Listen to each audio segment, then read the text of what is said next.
Hello, friends. Did you know nearly 80% of those who watch my videos aren't subscribed? If you enjoy these stories, please hit that subscribe button and leave a like. It really helps. Thank you for being here. By the way, where are you watching from? Let me know in the comments. Wyatt Sullivan had been driving long haul for 14 years when he first saw the man on Interstate 70.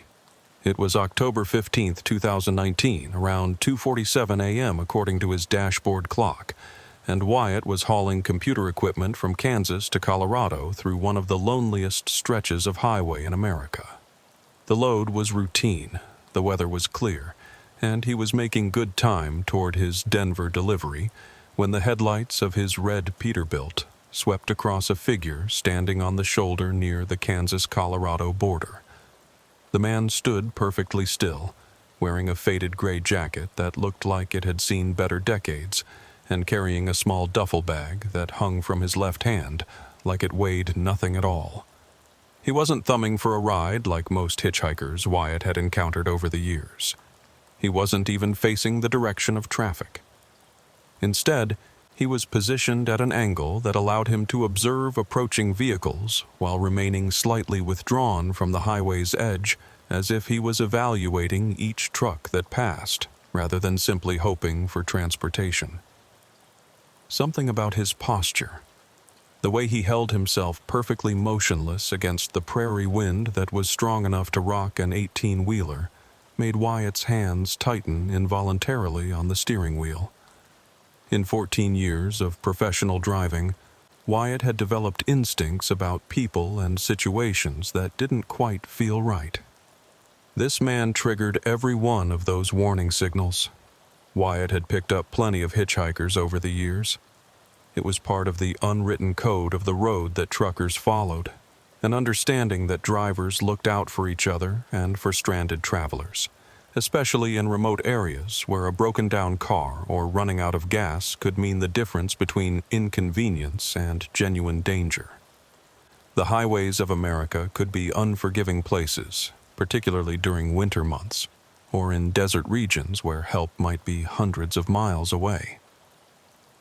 But something about this particular hitchhiker made Wyatt hesitate.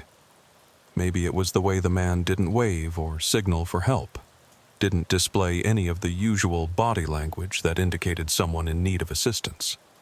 Maybe it was how he seemed to know exactly when Wyatt's truck would pass that specific spot, standing ready and waiting like he'd been expecting this particular encounter at this precise time. Most unsettling was the man's face, which Wyatt could see clearly in his headlights as he approached. Middle-aged, probably somewhere in his 50s, with graying hair and weathered skin that spoke of years spent outdoors. But his eyes were what caught Wyatt's attention and held it. Pale blue and completely emotionless, they seemed to look right through Wyatt's windshield and directly into his thoughts rather than simply observing his truck. At the last possible second, Wyatt pressed the accelerator instead of the brake pedal. His truck rumbled past the hitchhiker at 75 miles per hour, and when he checked his side mirrors, the man was gone. Not walking away, not visible in the distance, just completely vanished from the empty highway behind him as if he'd never been there at all. Wyatt shook his head and reached for his thermos of coffee, telling himself that what he'd experienced was highway hypnosis, that dangerous state of altered consciousness that every trucker knew about but hoped never to experience. The mind played tricks when you'd been staring at white lines and yellow markers for too many hours, especially during the dead-of-night runs when the brain's natural circadian rhythms were fighting against the need to stay alert and focused. He'd probably imagined the whole encounter, or maybe seen a mailbox or road sign that his tired brain had interpreted as a human figure. It happened to drivers all the time, particularly on routes like this one where the landscape was so monotonous that the mind began creating its own entertainment just to stay occupied. But even as Wyatt tried to rationalize what he'd seen, he couldn't shake the memory of those pale blue eyes that had seemed to catalog every detail of his appearance, his truck, and his route. The hitchhiker had looked at him with the kind of focused attention that suggested recognition rather than casual observation, as if he'd been specifically waiting for Wyatt's truck rather than hoping for any available ride. The feeling of being watched and evaluated stayed with Wyatt for the remaining hours of his drive to Denver. Every shadow on the roadside made him look twice. Every reflection in his mirrors caused a moment of tension, and every other vehicle on the highway seemed potentially suspicious.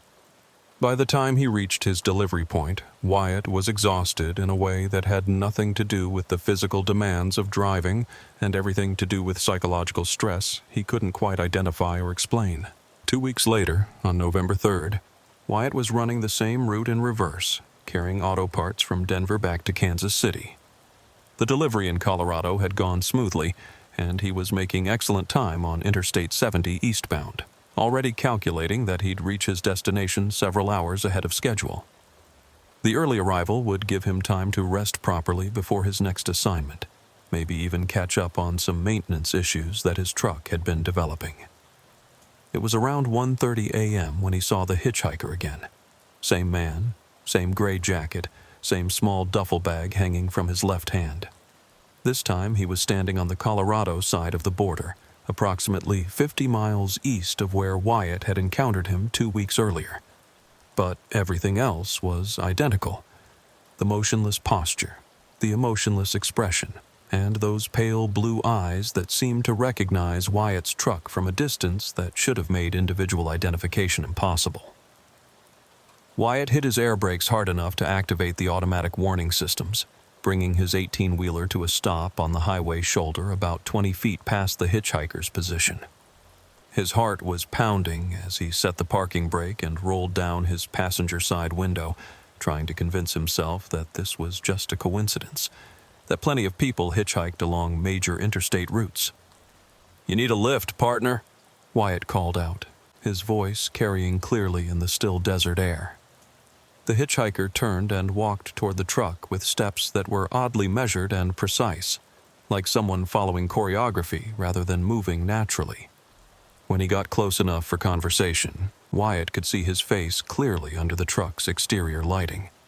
The man appeared to be in his mid-50s, with gray hair that looked like it was cut with professional precision rather than the rough, uneven style that might be expected from someone living on the road. His clothes, while obviously worn, were clean and well-maintained. The gray jacket showed signs of extensive use but no obvious damage or staining. His boots were sturdy and practical, the kind that would serve well for long-distance walking, but they weren't worn down or damaged in the way that would be expected from someone who'd been hitchhiking for any significant period of time. "Denver," the man said when he reached the truck.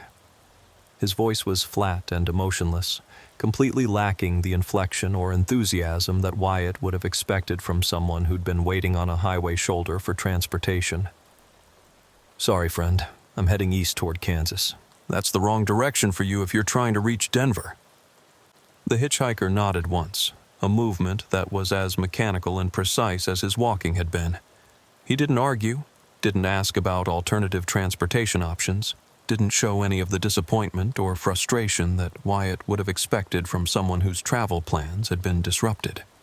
Instead, the man simply turned and walked away from the truck without another word, disappearing into the darkness beyond Wyatt's headlights with the same abrupt completeness that had characterized his previous vanishing act. The encounter left Wyatt deeply unsettled. He'd offered rides to thousands of people over his 14-year career, and their reactions were always predictable within a normal range of human emotions. Disappointment when he couldn't provide the help they needed, gratitude when he could, sometimes anger or desperation when they were facing particularly difficult circumstances. But this hitchhiker had shown no emotion at all. He'd accepted Wyatt's inability to help with the same expressionless calm that he might have shown to a weather report or traffic announcement. Most people would have asked follow-up questions, inquired about other drivers who might be heading in the right direction, or at least expressed some acknowledgement of the inconvenience. This man had simply walked away as if the interaction had proceeded exactly according to some predetermined script that he was following. 3 hours later, at a truck stop near Goodland, Kansas, Wyatt decided to use his CB radio to ask other drivers about their experiences with hitchhikers along the I-70 corridor. He keyed his microphone to channel 19, the frequency that most truckers monitored for informal communication and traffic information. Anyone running eastbound or westbound on 70 through Colorado tonight? Looking for information about a hitchhiker some of you might have seen. After several seconds of static, a gravelly voice responded with the distinctive cadence of a veteran driver who'd been on the road for decades. This is Big Dog in the blue Freightliner, currently eastbound about 30 miles behind you. What kind of hitchhiker are you asking about? Middle-aged guy, maybe 55 or so, wearing a gray jacket and carrying a small duffel bag. Seen him twice now in the last couple of weeks, both times near the Kansas-Colorado border area. Something about him doesn't seem quite right. There was a long pause before Big Dog responded, and when he did, his voice carried a tone that Wyatt hadn't expected. You mean the ghost? Wyatt's coffee cup stopped halfway to his lips. Come again on that, Big Dog? That hitchhiker you're describing, he's been spotted all over the I-70 corridor for about 3 years now. Different truckers see him at different times and locations, but always the same description. Gray jacket, small bag, stands in that weird way where he doesn't seem to actually want to ride. Another voice joined the conversation, this one belonging to a driver who identified himself as Road Warrior. I seen that same individual last month near Junction, Colorado. Exactly like you described. Asked him where he was going and he said Denver, but when I told him I was heading to Salt Lake City and could take him partway west, he just walked away without saying anything else. Same experience here, transmitted a third driver. Saw him twice this summer, both times near the Colorado border area. Never accepts rides, just stands there and watches trucks go by like he's studying something. Wyatt grabbed a pen and his logbook to take notes. How many of you have actually seen this guy? Over the next 25 minutes, 8 different truckers reported encounters with what appeared to be the same hitchhiker. The descriptions were identical in every significant detail. Gray jacket that looked old but well-maintained, small duffel bag, pale blue eyes, emotionless expression, and the peculiar habit of asking for rides to specific destinations but never actually accepting transportation when it was offered. But the geographic range of the sightings was what made the situation genuinely disturbing. The hitchhiker had been reported not just on I-70 through Kansas and Colorado, but also on I-80 through Wyoming and Utah, I-40 through New Mexico and Arizona, and even I-25 through Colorado and New Mexico. The distances involved would require constant travel at speeds that would be impossible for someone depending on hitchhiked rides. Maybe he's got his own transportation, suggested one trucker. Could be he's working some kind of scam, setting up at different spots to test how truckers react to certain situations. What kind of scam? Big Dog asked. Every driver who's talked to him says the same thing. He asks for a ride, you offer help or explain why you can't help, and he just walks away. No money requests, no sob story, no attempt to get into anyone's truck. Road Warrior offered a different theory that made Wyatt's blood run cold. I heard something from my dispatcher about a month ago. Apparently there's been a pattern of trucker disappearances along these same routes. Solo drivers who just vanish without any explanation. Trucks found abandoned at rest stops or truck stops, but the drivers are never located. How many disappearances? Wyatt asked. I don't know exact numbers, but enough that some companies are starting to require buddy system driving for certain routes. 2 drivers per truck or convoy travel with regular check-ins. The conversation continued for another hour, with more truckers joining in to share their own stories and observations. The pattern that emerged painted a picture of something far more complex and troubling than a simple highway oddity. The mysterious hitchhiker appeared to be conducting some form of systematic observation of trucking operations along major interstate routes throughout the western United States. He always wore identical clothing, carried the same bag, and behaved in the same mechanical way that suggested either extensive training or some form of psychological conditioning. Most disturbing was the timing correlation between hitchhiker sightings and trucker disappearances. While not every driver who reported seeing the gray-jacketed man had subsequently vanished, every disappearance had occurred on routes where the hitchhiker had been spotted by other drivers within the previous few weeks.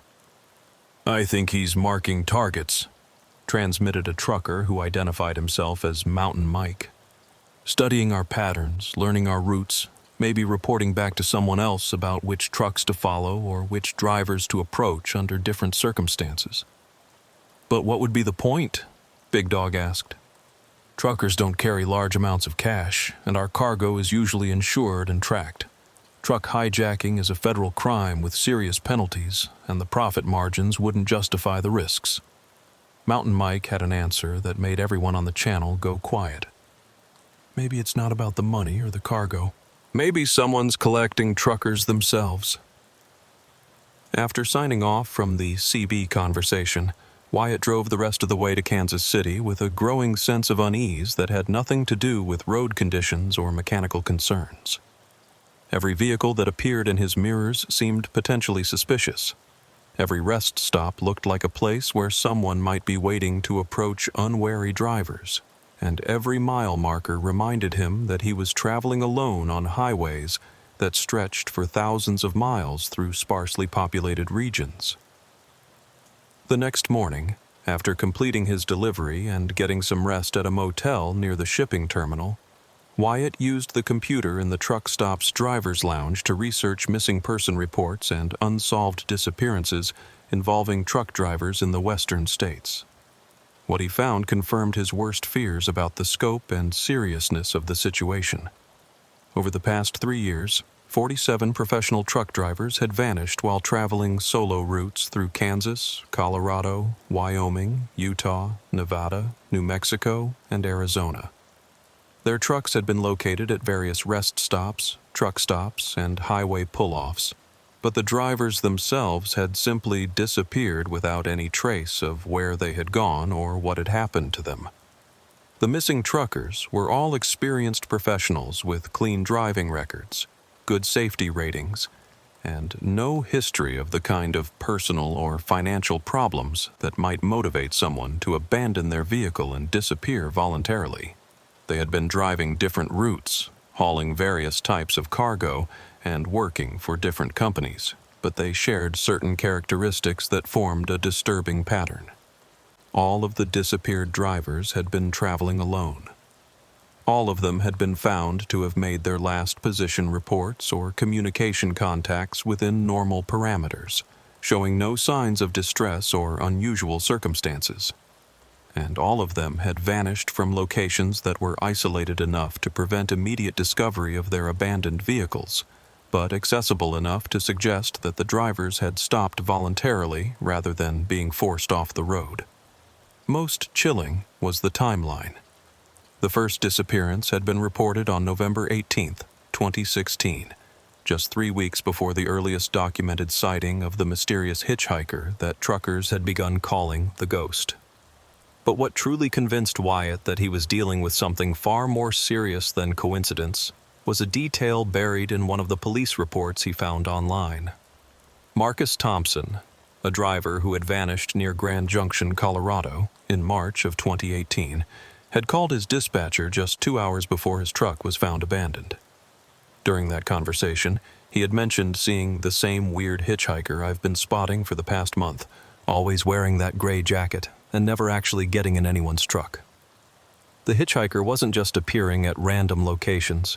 He was stalking specific drivers over extended periods of time, learning their routes and schedules before making whatever move resulted in their disappearance. Wyatt printed out copies of the missing person reports and spent the afternoon reading through them while sitting in his truck in the parking lot of the Kansas City shipping terminal.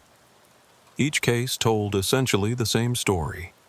An experienced professional driver traveling a familiar route simply vanished, leaving behind a truck full of cargo and personal belongings, but no clue about where they had gone or what had happened to them. Jake Williams, age 34, disappeared from a rest stop near Lyman, Colorado. His truck was found with the engine still running, driver's door open, personal effects undisturbed. No witnesses, no security camera coverage, no indication of struggle or foul play. Sandra Martinez, age 41, vanished from a truck stop near Green River, Utah. Surveillance cameras showed her parking her rig and walking toward the main building, but she never appeared in any interior footage and was never seen leaving the facility. Her truck sat in the parking lot for 3 days before anyone realized she was missing.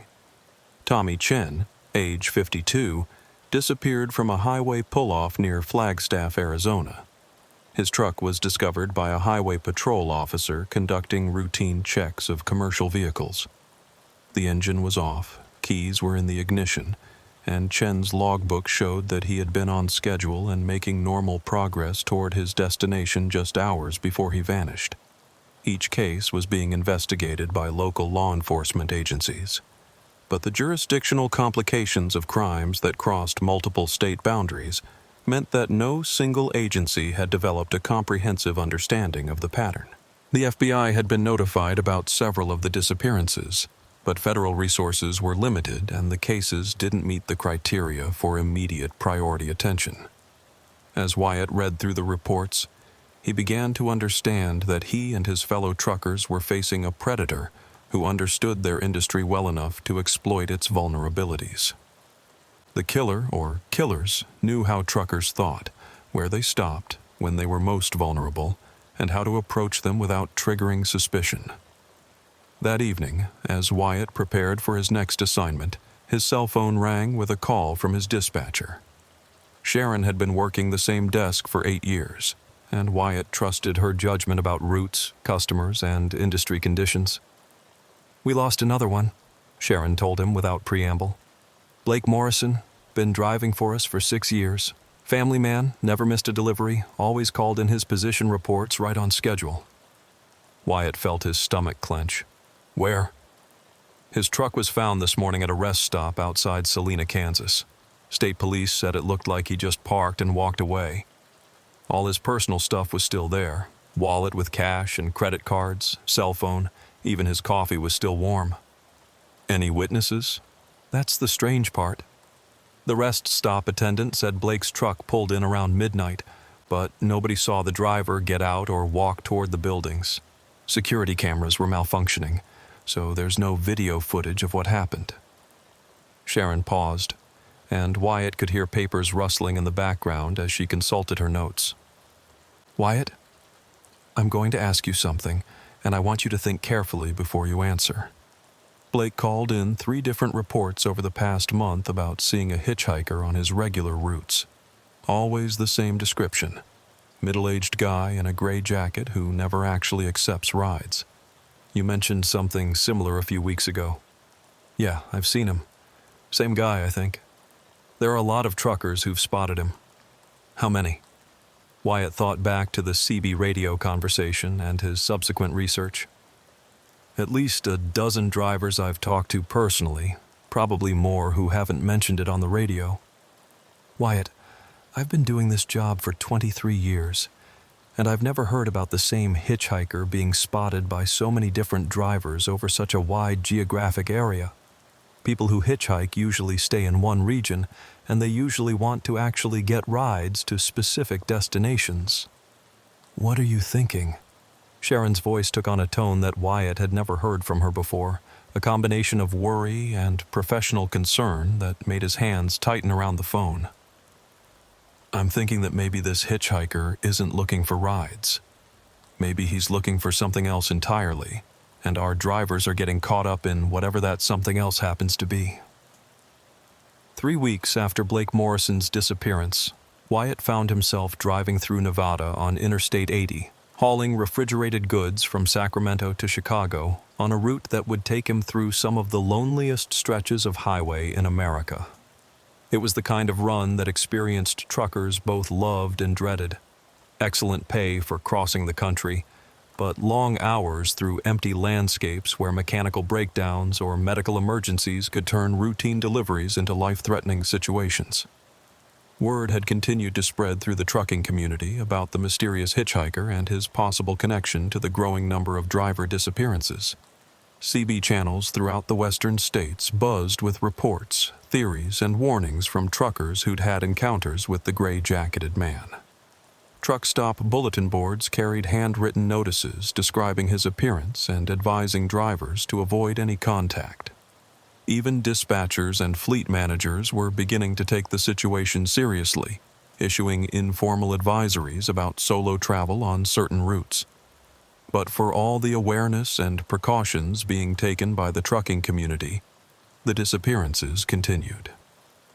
In the 3 weeks since Blake Morrison had vanished from the rest stop in Kansas, 4 more drivers had simply disappeared from their trucks under circumstances that defied rational explanation. Danny Rodriguez had vanished from a truck stop near Wendover, Utah, leaving behind a rig full of electronic equipment and a thermos of coffee that was still warm when his truck was discovered 6 hours later. The security cameras had malfunctioned during the exact time period when he would have been walking between his truck and the main building. Lisa Patterson had disappeared from a rest area near Winnemucca, Nevada, where her truck was found with the engine running and her driver's door standing open. Her logbook indicated that she had been making excellent time and had no mechanical or scheduling problems that would have required an unplanned stop. Frank Wilson had been discovered missing from a highway pull-off near Grand Junction, Colorado, where he had apparently stopped to inspect his trailer's cargo straps. His truck was found properly secured. His inspection checklist was completed, and his CB radio was still tuned to Channel 19. But Frank himself had simply vanished without any trace. Most recently, Maria Santos had disappeared from a truck stop near Flagstaff, Arizona, where surveillance footage showed her parking her truck and beginning to walk toward the fuel island. But she never appeared on any of the cameras that covered the actual fuel pumps, and her truck sat unattended for 14 hours before anyone realized she was missing. Each disappearance followed the same pattern. An experienced, reliable driver simply vanished from a location where they had stopped voluntarily, leaving behind their truck, their cargo, and all of their personal belongings. No witnesses, no obvious signs of struggle, no useful physical evidence. Just empty trucks and missing people. But what made these particular disappearances different from the previous cases was that 3 of the 4 missing drivers had specifically reported encounters with the mysterious hitchhiker in the weeks leading up to their disappearance. Danny Rodriguez had mentioned him during a CB conversation just 5 days before he vanished. Lisa Patterson had called her dispatcher to report that weird guy in the gray jacket standing beside I-80 near Battle Mountain, Nevada, less than a week before her truck was found abandoned. Frank Wilson had discussed the hitchhiker with other drivers at a truck stop in Colorado the night before he disappeared. The trucking community was beginning to understand that they were dealing with a predator who used the hitchhiker persona as part of a systematic hunting process. The gray-jacketed man wasn't randomly appearing at highway locations. He was conducting surveillance on specific drivers, learning their routes and habits before somehow engineering their capture or elimination.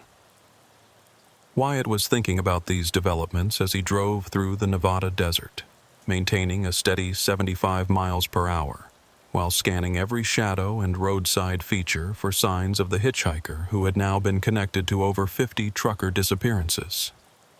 His CB radio was tuned to Channel 19, and he was maintaining regular communication with other drivers on the same route, following the buddy system protocols that many truckers had adopted as protection against whatever force was stalking their industry.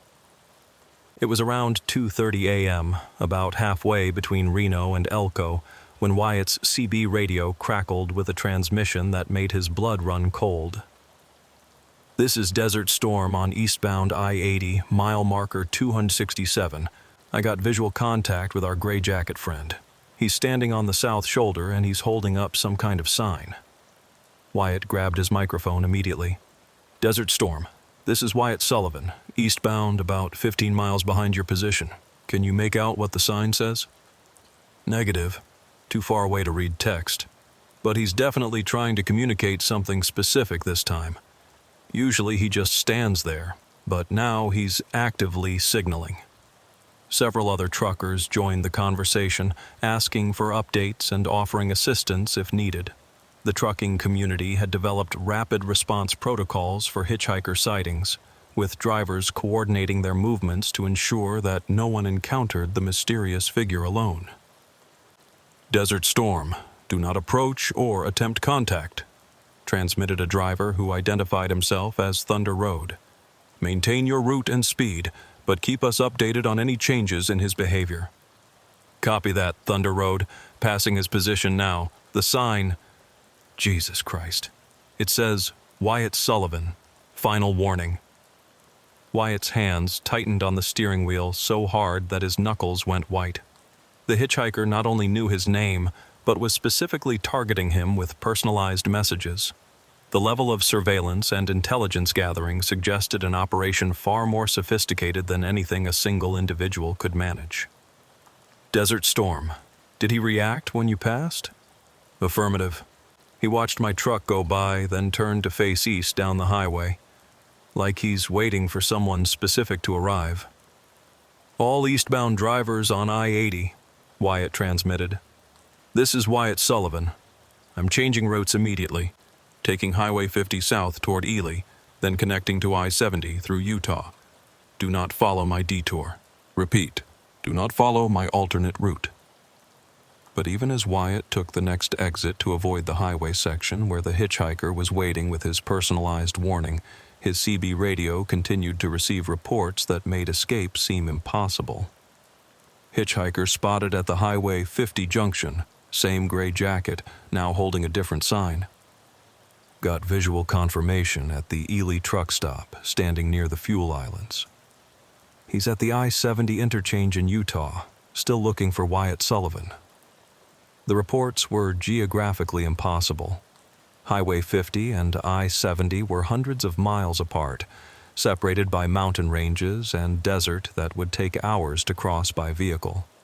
Yet multiple reliable witnesses were reporting the same individual at widely separated locations within minutes of each other. Either there were multiple people working together and coordinating their activities with military precision, or the hitchhiker possessed some method of transportation that allowed him to cover vast distances far more quickly than conventional vehicles. Wyatt pulled into a truck stop near Ely, Nevada, hoping to wait out whatever was happening on the highways around him. But as he backed his truck into a parking space at the far end of the lot, away from the main building and other vehicles, he saw a familiar figure walking across the asphalt toward him. The hitchhiker approached with the same mechanical gait that Wyatt remembered from their previous encounters, but this time something was different about his demeanor. Instead of the emotionless passivity that had characterized their earlier meetings, the gray-jacketed man moved with obvious purpose and determination. He was no longer observing or evaluating. He was acting on decisions that had already been made. Wyatt immediately locked his truck's doors and reached for his CB microphone to call for help, but the hitchhiker stopped about 15 feet from the truck and simply stood there, making no threatening gestures or attempts to approach closer. Instead, he set his duffel bag on the ground and began removing items from it, displaying them one by one for Wyatt to observe. The first item was a photograph, which he held up toward Wyatt's windshield. Even at that distance, Wyatt could see that it showed Blake Morrison, the driver who had disappeared from the rest stop in Kansas 3 weeks earlier. But Blake wasn't missing in the photograph. He was sitting in what appeared to be the cab of his truck, wearing the same clothes he'd had on when he vanished. His eyes were open and he appeared to be conscious, but his expression was completely vacant, as if he was looking at something that wasn't there. The hitchhiker put away the first photograph and displayed a second one, this time showing Danny Rodriguez, the driver who had vanished from the truck stop in Utah. Danny appeared to be in the same condition as Blake, conscious but not aware, sitting motionless in his driver's seat with the same empty expression. One by one, the hitchhiker displayed photographs of missing truckers, each showing the same disturbing scene. Lisa Patterson, Frank Wilson, Maria Santos, and dozens of others, all sitting in identical poses with vacant stares that suggested their consciousness had been altered or removed entirely. They were physically alive, but something fundamental about their humanity had been stripped away. The final photograph made Wyatt's stomach clench with horror and disbelief. It showed Wyatt himself sitting in his own truck's cab with the same empty expression as all the other missing drivers. But the photograph had obviously been taken recently, within the past few hours, based on the clothes he was wearing and the interior details of his truck that were visible in the image. Yet Wyatt had no memory of the photograph being taken, no awareness of ever being in the mental state it depicted. Either the image had been doctored using sophisticated technology, or the hitchhiker had somehow photographed him in a condition that he couldn't remember experiencing. After displaying all the photographs, the hitchhiker put them away and pulled out a piece of paper. He held it against Wyatt's windshield so that the handwritten message could be read clearly. Individual resistance is futile. Join the collective voluntarily and retain some awareness. Resist and be processed without consideration for your preferences. You have until dawn to decide. Wyatt grabbed his CB microphone and transmitted on the emergency frequency that truckers used for life-threatening situations. This is Wyatt Sullivan at the Eli truck stop on Highway 50. The hitchhiker is here with me. He's showing me photographs of missing drivers who appear to be alive but altered somehow. I need immediate assistance. The response was immediate and overwhelming. Truckers throughout Nevada, Utah, and California began reporting their positions and estimated times of arrival at Wyatt's location. The trucking community was mobilizing to protect one of their own against a threat they didn't understand but recognized as genuinely dangerous. Stay in your truck, Wyatt. Keep your doors locked and your engine running. We're coming, brother. Hold tight. Don't let him get close enough to touch your vehicle. What do the photographs actually show? Are the missing drivers still alive? Wyatt described what he was seeing while keeping his attention focused on the hitchhiker, who continued standing motionless beside his truck. The gray-jacketed man showed no reaction to the CB communications or to the obvious fact that help was on the way, but seemed to be waiting for something specific to happen. The missing drivers look like they're in some kind of trance or altered state, Wyatt reported. They appear to be physically alive and conscious, but their expressions are completely empty, like someone erased their personalities but left their bodies functioning. That's impossible, transmitted a driver called Mountain Mike, who was apparently en route from California. People don't just lose their consciousness while remaining physically functional. But Road Warrior, the veteran driver who had been tracking hitchhiker sightings for months, offered a different perspective that sent chills through everyone listening to the conversation.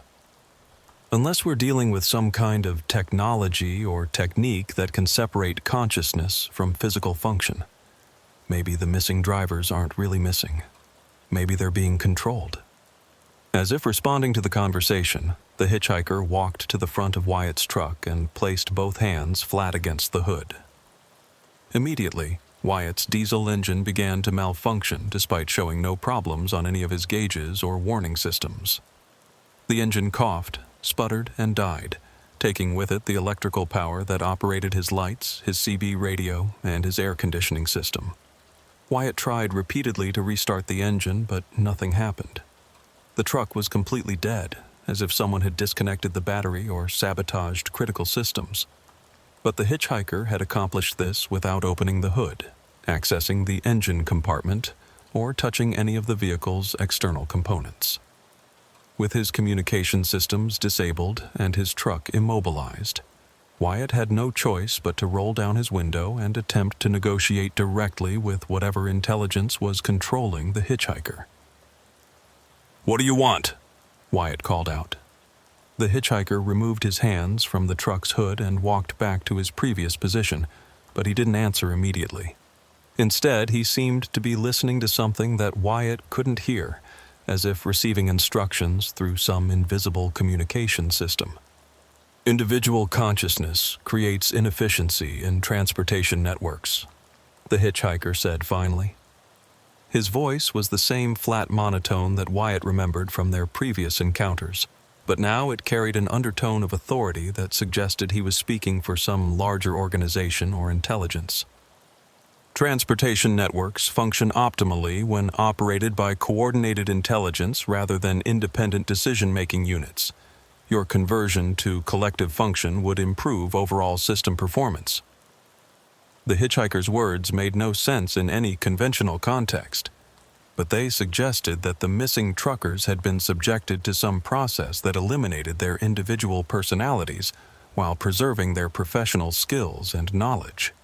They were being turned into components of some larger system that prioritized efficiency over human autonomy. "What happened to the other drivers?" Wyatt demanded. "Are they still alive?" "Physical function is maintained. Individual consciousness is integrated into collective operation. They serve transportation network purposes without the complications of personal desires or emotional responses." "That's not living. That's slavery. It is optimal function. Your current existence serves only your individual needs while contributing minimally to network efficiency. Collective integration allows your skills and knowledge to serve broader transportation objectives." As the hitchhiker spoke, Wyatt began to notice that other vehicles in the truck's stop parking lot had gone silent. Trucks that had been running with their engines idling for air conditioning or power were now motionless. Drivers who should have been visible in their cabs or walking around the facility were nowhere to be seen. The truck stop itself looked normal from a distance, with lights on in the main building and the usual signs of commercial activity. But there were no people visible anywhere. It was as if everyone except Wyatt and the hitchhiker had simply vanished or been rendered invisible. "Where is everyone else?" Wyatt asked. Temporary suspension of local consciousness allows for uninterrupted negotiation. Individual awareness will be restored when the conversation concludes, regardless of your decision regarding collective integration. The hitchhiker was claiming that he could somehow disable the consciousness of everyone in the immediate area, leaving them physically present but mentally absent while he conducted his business with Wyatt. The demonstration of power was both impressive and terrifying, suggesting capabilities that went far beyond anything that conventional technology could achieve. "Why me specifically?" Wyatt asked, buying time while he tried to think of some way to escape or fight back against an adversary who seemed to possess nearly unlimited power over human consciousness and mechanical systems. "Your route knowledge is extensive. Your mechanical skills are above average. Your psychological profile indicates strong adaptability to new circumstances. You would serve collective function more effectively than most individual operators." "And if I refuse?" The hitchhiker gestured toward the motionless trucks surrounding them, and immediately Wyatt could see human figures sitting in the driver's seats. The same vacant expressions he had observed in the photographs. The same empty stares that indicated consciousness without awareness. Refusal results in involuntary integration. Voluntary cooperation allows retention of limited individual awareness during the transition process. The choice affects your experience of conversion, not the final outcome. Wyatt understood that he was facing a choice between two forms of mental capture. He could submit willingly and retain some fragment of his identity during whatever process transformed independent truckers into components of the collective system. Or he could resist and lose everything to a more brutal conversion that would leave him completely empty. But as he sat in his disabled truck, surrounded by evidence of the hitchhiker's power over both humans and machines, Wyatt realized that the situation might not be as hopeless as it appeared. The approaching convoy of truckers who had heard his emergency transmission represented a potential disruption that the hitchhiker might not be able to control as easily as he had managed the smaller group at the truck stop. "I need time to consider my options," Wyatt said. "Time remaining until dawn, 4 hours and 17 minutes. Decision must be completed before sunrise, or involuntary integration will proceed automatically. The hitchhiker picked up his duffel bag and walked away from the truck, disappearing into the shadows at the edge of the parking lot with the same abrupt completeness that had characterized all of his previous vanishings. Immediately, Wyatt's engine came back to life, his electrical systems resumed normal operation, and the other drivers in the truck stop began showing signs of returning consciousness.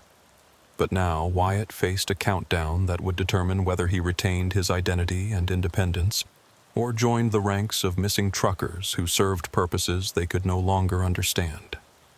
And somewhere in the darkness beyond the truck stop's lights, an intelligence that could control human consciousness and mechanical systems was preparing for the final confrontation that would decide the fate of America's trucking industry. By 3 a.m., the truck stop parking lot in Ely had filled with over 40 18-wheelers as truckers from across Nevada, California, and Utah responded to Wyatt's emergency call. The convoy that had assembled represented one of the largest spontaneous gatherings of professional drivers that anyone could remember, a testament to the solidarity that had always characterized the trucking community when one of their own faced genuine danger. Big Dog had arrived first, having diverted from his I-80 route and driven hard through the Nevada mountains to reach Wyatt's location. Road Warrior had abandoned a high-paying delivery in San Francisco to join the gathering. Mountain Mike had convinced 2 other drivers to follow him from Colorado, forming a 3-truck convoy that had crossed state lines specifically to provide backup for a trucker they'd never met in person, but knew through CB radio conversations. Even female drivers like Iron Lady Susan and Carolina Jane had joined the mobilization, bringing specialized knowledge and equipment that might prove useful in whatever confrontation was developing. Susan carried emergency medical supplies and had EMT training from her pre-trucking career. Carolina Jane had extensive experience with electronic communication systems and had brought portable CB radio equipment that could extend their communication range far beyond normal limits. The gathering had taken on the atmosphere of a military operation, with experienced drivers taking on specific roles based on their skills and equipment. Some served as perimeter guards, watching for any sign of the hitchhiker or other threats. Others monitored multiple CB channels simultaneously, maintaining contact with truckers throughout the region who were tracking suspicious activities or unusual occurrences. A few had positioned themselves as rapid response units, ready to pursue any vehicle or individual that threatened Wyatt or attempted to leave the area. What we're dealing with here is beyond anything any of us have encountered before, Big Dog told the assembled drivers as they gathered in the truck stop's restaurant for an emergency briefing. This isn't just one guy with a grudge against truckers. This is organized, systematic, and equipped with capabilities that don't match anything in the normal world. Mountain Mike had spent the past hour interviewing Wyatt about his encounters with the hitchhiker, taking detailed notes that he shared with the other drivers. The photographs Wyatt described show the missing drivers in some kind of altered mental state. They're physically present but psychologically absent, like their consciousness has been removed or suppressed. That's medically impossible, objected Iron Lady Susan, whose medical training gave her insights that the other drivers lacked. Consciousness isn't something that can be extracted from the brain like blood from a vein. If these people are alive and functional, their consciousness has to be intact on some level. Unless we're dealing with technology that we don't understand, suggested Carolina Jane. Advanced neuroscience, maybe? Or some form of mind control that operates through mechanisms we haven't discovered yet. Road Warrior, who had been tracking hitchhiker sightings longer than anyone else in the group, offered a different perspective that made everyone in the restaurant fall silent.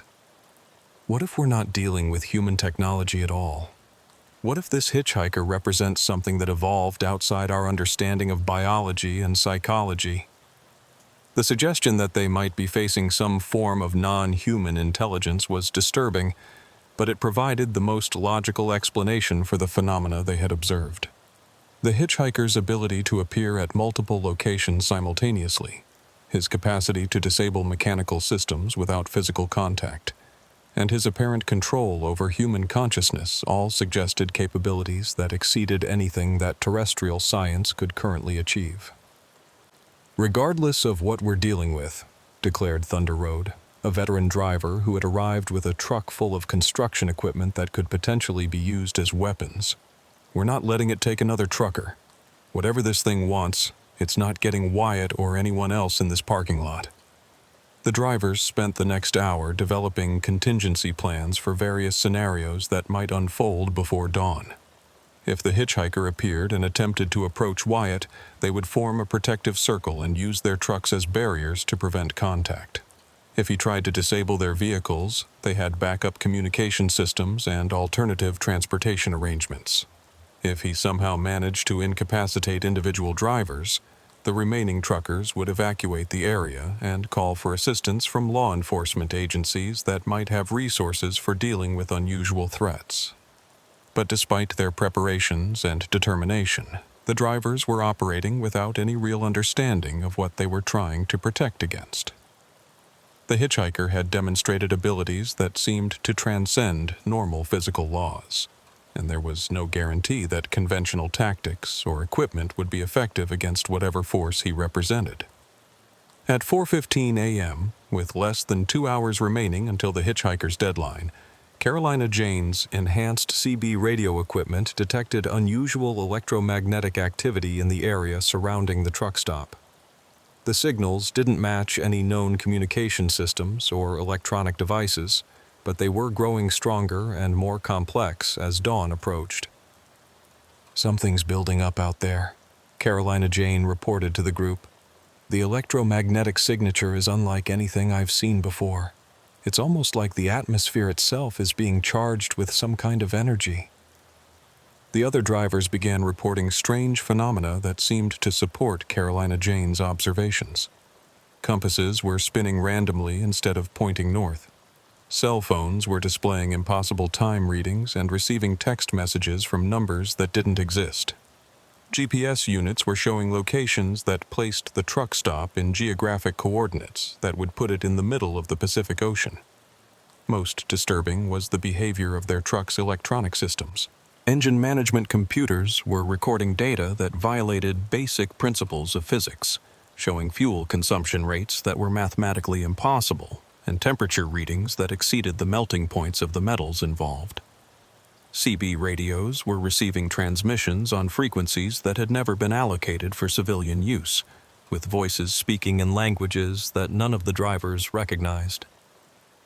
"It's like reality is becoming unstable," observed Mountain Mike as he watched his truck's dashboard display information that couldn't possibly be accurate. "The normal rules that govern how things work aren't applying anymore." Wyatt, who had been monitoring the situation from his truck while staying in constant communication with the other drivers, began to understand that the hitchhiker's deadline wasn't arbitrary. Something fundamental was scheduled to change at dawn, something that would affect not just him, but the entire area around the truck stop. "I think the deadline isn't about when I have to make a decision," Wyatt transmitted over the CB radio. "I think it's about when conditions will be optimal for whatever process he uses to convert people. He's been waiting for specific circumstances that will only occur at sunrise." This interpretation proved accurate when, at 5:30 a.m., the hitchhiker reappeared in the truck stop parking lot. But he was no longer alone. Behind him walked a procession of figures that made every driver in the area step back from their windows in shock and horror. The missing truckers, all 51 of them, moving with the same mechanical precision that characterized the hitchhiker's movements. Blake Morrison was there, still wearing the clothes he'd had on when his truck was found abandoned in Kansas. Danny Rodriguez walked beside him, looking exactly as he had when he'd reported the hitchhiker chasing his truck on the CB radio. Lisa Patterson, Frank Wilson, Maria Santos, and dozens of others, all moving in perfect synchronization like members of a drill team or military unit. But they weren't the people they had been. The vacant expressions that Wyatt had observed in the photographs were even more disturbing in person. The missing drivers were conscious and mobile, but something essential about their humanity had been removed or suppressed. They moved without individual purpose, responded to no external stimuli, and showed no recognition of their former colleagues who were watching from the trucks surrounding the parking lot. "Jesus Christ," whispered Big Dog over the CB radio. "They're all still alive." But alive wasn't the right word for what the assembled drivers were witnessing. The missing truckers were animate and functional, but they had been reduced to the status of biological machines operating according to programming that they couldn't understand or resist. The hitchhiker stopped in the center of the parking lot, surrounded by his collection of converted drivers, and addressed Wyatt directly using a voice that carried clearly across the distance, despite the fact that he didn't appear to be shouting or using any amplification equipment. "Your deadline has arrived. Choose voluntary integration or accept involuntary processing. The collective function requires your participation regardless of your personal preferences." Wyatt looked around at the 40 truckers who had risked their own safety to support him, then at the 51 converted drivers who stood behind the hitchhiker like an army of the dispossessed. The choice he made would determine not just his own fate, but the future of everyone who had come to help him. "What did you do to them?" Wyatt demanded, speaking through his CB radio so that all the other drivers could hear the conversation. "Individual consciousness has been integrated into collective function. They serve the transportation network with optimal efficiency, unencumbered by personal desires, emotional responses, or decision-making conflicts that reduce operational effectiveness." That's not efficiency. That's the destruction of everything that makes us human. Humanity as currently structured creates inefficiency, unpredictability, and resource waste. Collective integration eliminates these problems while preserving the knowledge, skills, and physical capabilities that make your species useful for transportation network operations. The hitchhiker gestured toward the converted drivers, and immediately they began moving toward the trucks where Wyatt's supporters were positioned. But instead of walking normally, they moved with the coordinated precision of a military unit executing a complex maneuver. "Your supporters will be processed first," the hitchhiker announced. "Their conversion will demonstrate the benefits of voluntary cooperation versus involuntary integration." Big Dog was the first to respond to the approaching threat. He stepped out of his truck with a tire iron in his hand, intending to physically resist whatever process the hitchhiker was planning to use on him. But when the converted drivers got within 20 feet of his position, Big Dog suddenly stopped moving. His eyes went vacant, his grip on the tire iron loosened, and his facial expression changed from determined resistance to complete emptiness. Within seconds, he had joined the ranks of converted drivers who were moving through the parking lot with mechanical precision. "Big Dog!" Mountain Mike shouted over the CB radio. But when he attempted to exit his truck to help his colleague, the same thing happened to him. The hitchhiker's influence could override human free will from a distance, without any apparent physical contact or technological intervention.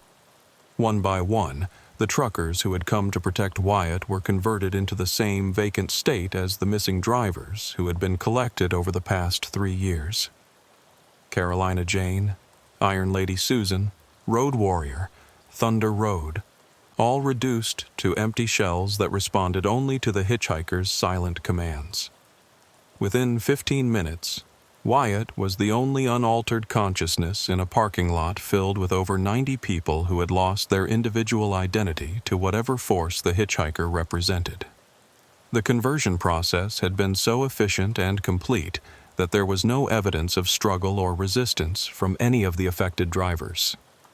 "This is what awaits all operators of transportation equipment," the hitchhiker told Wyatt as he surveyed his expanded collection of converted personnel. "Individual resistance only delays inevitable integration.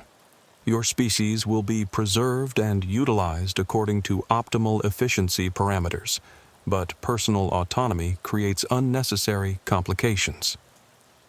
Wyatt realized that he was witnessing the systematic elimination of human consciousness from America's trucking industry. The highways that connected every city, town, and rural area in the country were being staffed by people who served purposes they couldn't understand, controlled by an intelligence that viewed human autonomy as an obstacle to efficient operations. "Why truckers specifically?"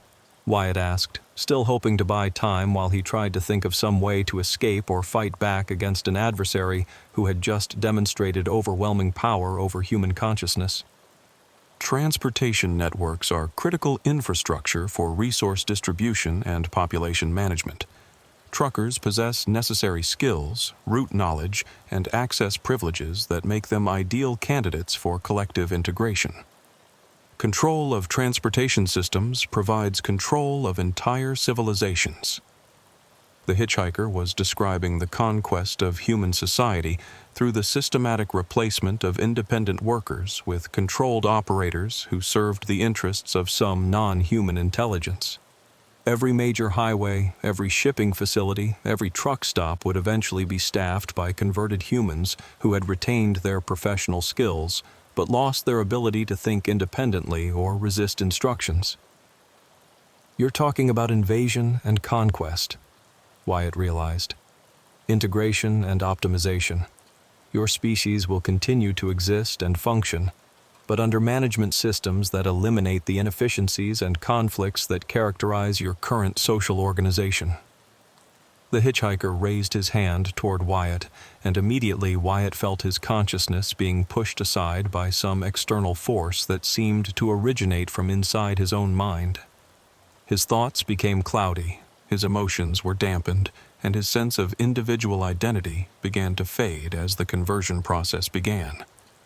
But as the integration proceeded, something unexpected happened that disrupted the hitchhiker's control. Wyatt's CB radio, still tuned to Channel 19, began broadcasting his voice even though he wasn't consciously speaking into the microphone. The radio was somehow transmitting his thoughts and resistance directly, creating a communication link that seemed to interfere with the conversion process. "This is Wyatt Sullivan.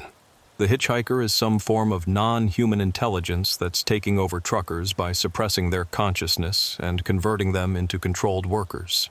It's not just targeting individual drivers. It's planning to take control of the entire transportation industry as a stepping stone to conquering human civilization."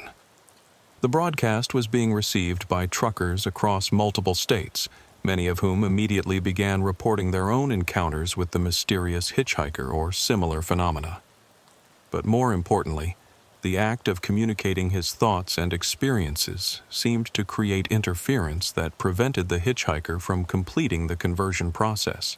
Wyatt's individual consciousness snapped back into focus, and he found himself able to move and think clearly again despite the hitchhiker's obvious attempts to override his mental autonomy. The integration signal can be disrupted by strong communication links with other independent minds, Wyatt realized, speaking directly into his CB microphone while maintaining eye contact with the hitchhiker. "As long as we stay connected to each other through conscious communication, we can resist the conversion process." Truckers throughout Nevada, Utah, California, and surrounding states began responding to Wyatt's transmission, sharing their own experiences and observations while maintaining the communication network that seemed to provide protection against the hitchhiker's consciousness suppression technology. "This is Desert Rat broadcasting from I-15 near Las Vegas. I can see the same electromagnetic disturbances that Carolina Jane was reporting. The atmosphere is charged with some kind of energy that's affecting all electronic equipment in the area. Thunder Mountain here, eastbound on I-80 near the California border. My truck's computer systems are recording impossible data, and I'm receiving CB transmissions from frequencies that don't exist. Iron Horse broadcasting from I-70 in Colorado. Multiple drivers in this area have reported seeing figures that match the hitchhiker description, but they disappear when approached by multiple trucks traveling in convoy." The communication network that was developing across the western states seemed to create some form of collective resistance that the hitchhiker couldn't easily overcome. Individual truckers might be vulnerable to conversion when isolated, but the connected community of drivers sharing information and experiences created interference patterns that disrupted the consciousness suppression technology. But the victory was temporary. The hitchhiker and his collection of converted drivers began moving toward Wyatt's truck with obvious intent to complete the integration process through direct physical contact rather than remote mental manipulation. As dawn broke over the Nevada desert, Wyatt started his engine and pulled out of the truck stop parking lot, beginning a chase that would determine whether the trucking industry remained under human control or became the first step in a larger transformation that would eventually encompass all of American society. Behind him, over 90 trucks driven by converted drivers began following in perfect formation, while ahead of him lay hundreds of miles of empty highway where the final confrontation between human consciousness and alien intelligence would be decided by factors that neither side fully understood. The chase across Nevada lasted through the morning and into the afternoon, with Wyatt maintaining a steady 75 miles per hour while leading a convoy of over 90 converted trucks through some of the most desolate landscape in America. Behind him, the drivers who had once been independent professionals moved in perfect synchronization. Their vehicles spaced exactly the same distance apart, and their speed maintained with mathematical precision that no human driver could achieve naturally. But Wyatt was no longer alone in his resistance. The CB radio network that had formed in response to his emergency broadcast had evolved into a sophisticated communication system that connected hundreds of truckers across the western United States. Drivers throughout Nevada, Utah, California, Arizona, Colorado, and New Mexico were coordinating their movements to track the chase while conducting their own investigations into the phenomena that was threatening their industry. "This is Moondog broadcasting from I-15 near Barstow," came one transmission that reached Wyatt despite the distance and terrain that should have blocked CB communications. "We've got visual confirmation of 3 more hitchhikers matching the description of your gray jacket man. They're positioned at different truck stops along the interstate, and they all seem to be coordinating their activities." "Copy, Moondog. This is Prairie Wind on I-40 eastbound near Flagstaff. Same situation here. Multiple individuals matching the hitchhiker profile, all appearing simultaneously at locations that are hundreds of miles apart." The reports confirmed what Wyatt had begun to suspect during the night. The entity he had been calling the hitchhiker was not a single individual, but rather multiple manifestations of some larger intelligence that could operate through what appeared to be separate physical forms. The gray-jacketed figures were components of a distributed system that was conducting simultaneous operations across the entire Western transportation network. "This is Desert Storm with an update from Reno," came another transmission that carried crucial new information. "We've been monitoring electromagnetic signatures in areas where the hitchhikers have been spotted, and we're detecting patterns that suggest coordinated technology rather than natural phenomena. Whatever these things are, they're using equipment that operates on principles we don't understand." Wyatt had been driving for 6 hours, and the converted convoy following him showed no signs of fatigue, mechanical stress, or any of the normal limitations that affected human drivers and their vehicles. The trucks behind him were operating with efficiency that exceeded their design specifications, traveling at sustained speeds without the usual fuel consumption or engine wear that such performance should have required. More disturbing was the fact that the converted drivers were somehow maintaining their formation and coordination despite being separated by distances that should have made visual or conventional radio communication impossible. They were operating as components of a collective intelligence that could process information and issue commands across the entire convoy simultaneously. But as the chase continued, Wyatt began to notice something that gave him hope.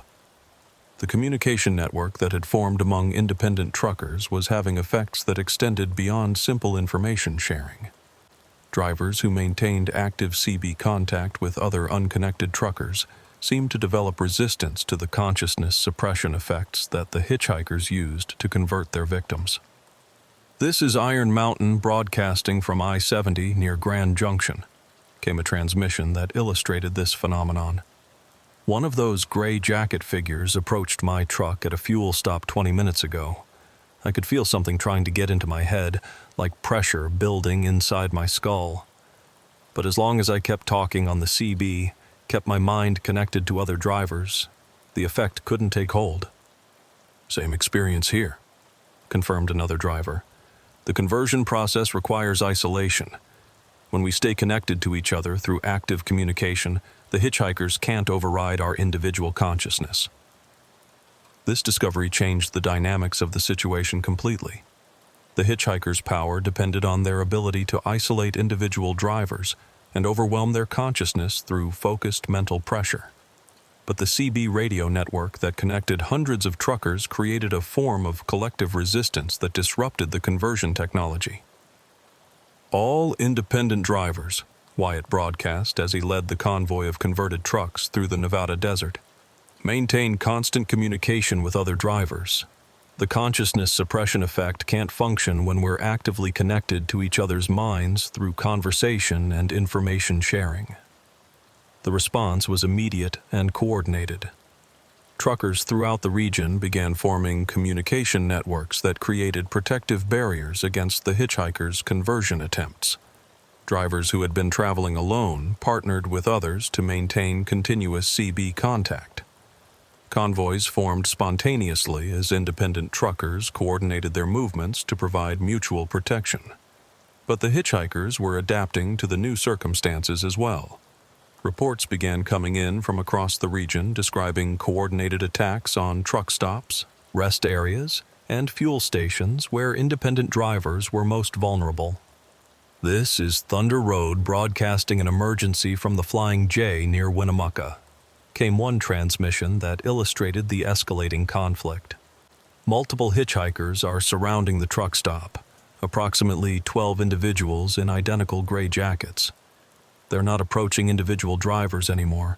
They're trying to create some kind of interference field that disrupts CB communications." "Copy, Thunder Road. This is Mountain Mike with backup en route from Elko. We've got 15 trucks in convoy formation coming your way." The battle for control of America's trucking industry was intensifying as both sides adapted their tactics to counter the other's capabilities.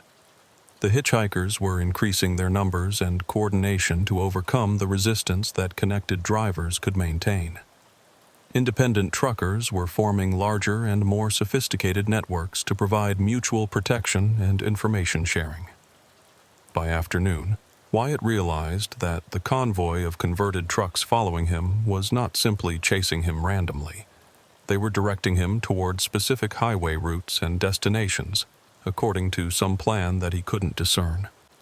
Every time he attempted to deviate from I-80 eastbound, the converted drivers would adjust their formation to block alternate routes or create traffic patterns that made other highways inaccessible.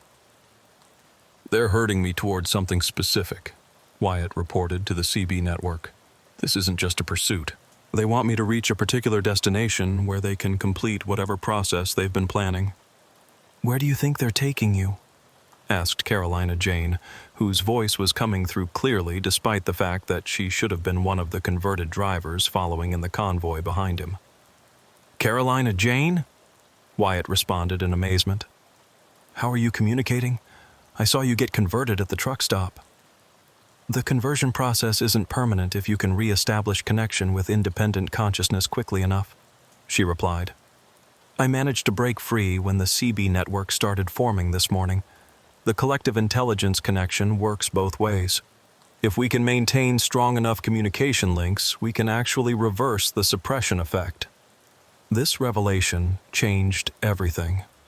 The missing truckers who had been collected over the past 3 years weren't permanently lost. They were being held in a state of consciousness suppression that could potentially be reversed if the right conditions could be created. "How many of the converted drivers have regained their independence?" Wyatt asked. "About 30% so far," Carolina Jane reported. Big Dog, Mountain Mike, and Iron Lady Susan have all broken free. But the process requires constant communication with the independent network. If the CB connections are disrupted, the suppression effect returns immediately. As the convoy approached the Utah border, Wyatt began to see the destination that the hitchhikers had been directing him toward. In the distance, sprawling across several square miles of desert, was what appeared to be a massive transportation facility that hadn't been there on his previous trips through this area. The complex consisted of hundreds of truck parking spaces arranged in geometric patterns around central processing buildings that looked like they had been constructed using technology far more advanced than anything in conventional use. Loading docks, fuel facilities, maintenance bays, and administrative structures were integrated into a design that prioritized efficiency and coordination over human comfort or convenience. This is their main facility, Wyatt realized as he broadcast his observations to the CB network. They've built a processing center where they can convert truckers on an industrial scale and coordinate the operations of their controlled transportation network. But what he saw next made him understand that the situation was far more serious than a simple invasion of the trucking industry. The facility was surrounded by thousands of trucks, all arranged in perfect rows and operated by converted drivers who were moving cargo and equipment according to some massive logistics operation that extended far beyond simple transportation services. They're not just taking over trucking, Wyatt reported. They're using the transportation network to move resources and personnel for some larger project. This facility is a staging area for something much bigger than controlling highway commerce. The CB network crackled with responses from drivers throughout the region who were reporting similar facilities in their areas. Massive transportation hubs were appearing near major interstate intersections throughout the western United States, all staffed by converted drivers and operated according to coordinated plans that none of the independent truckers could fully understand. "This is a conquest operation," declared Road Warrior, whose voice was coming through strongly despite his apparent conversion earlier that morning. "They're using our industry as the foundation for taking control of the entire continental transportation infrastructure."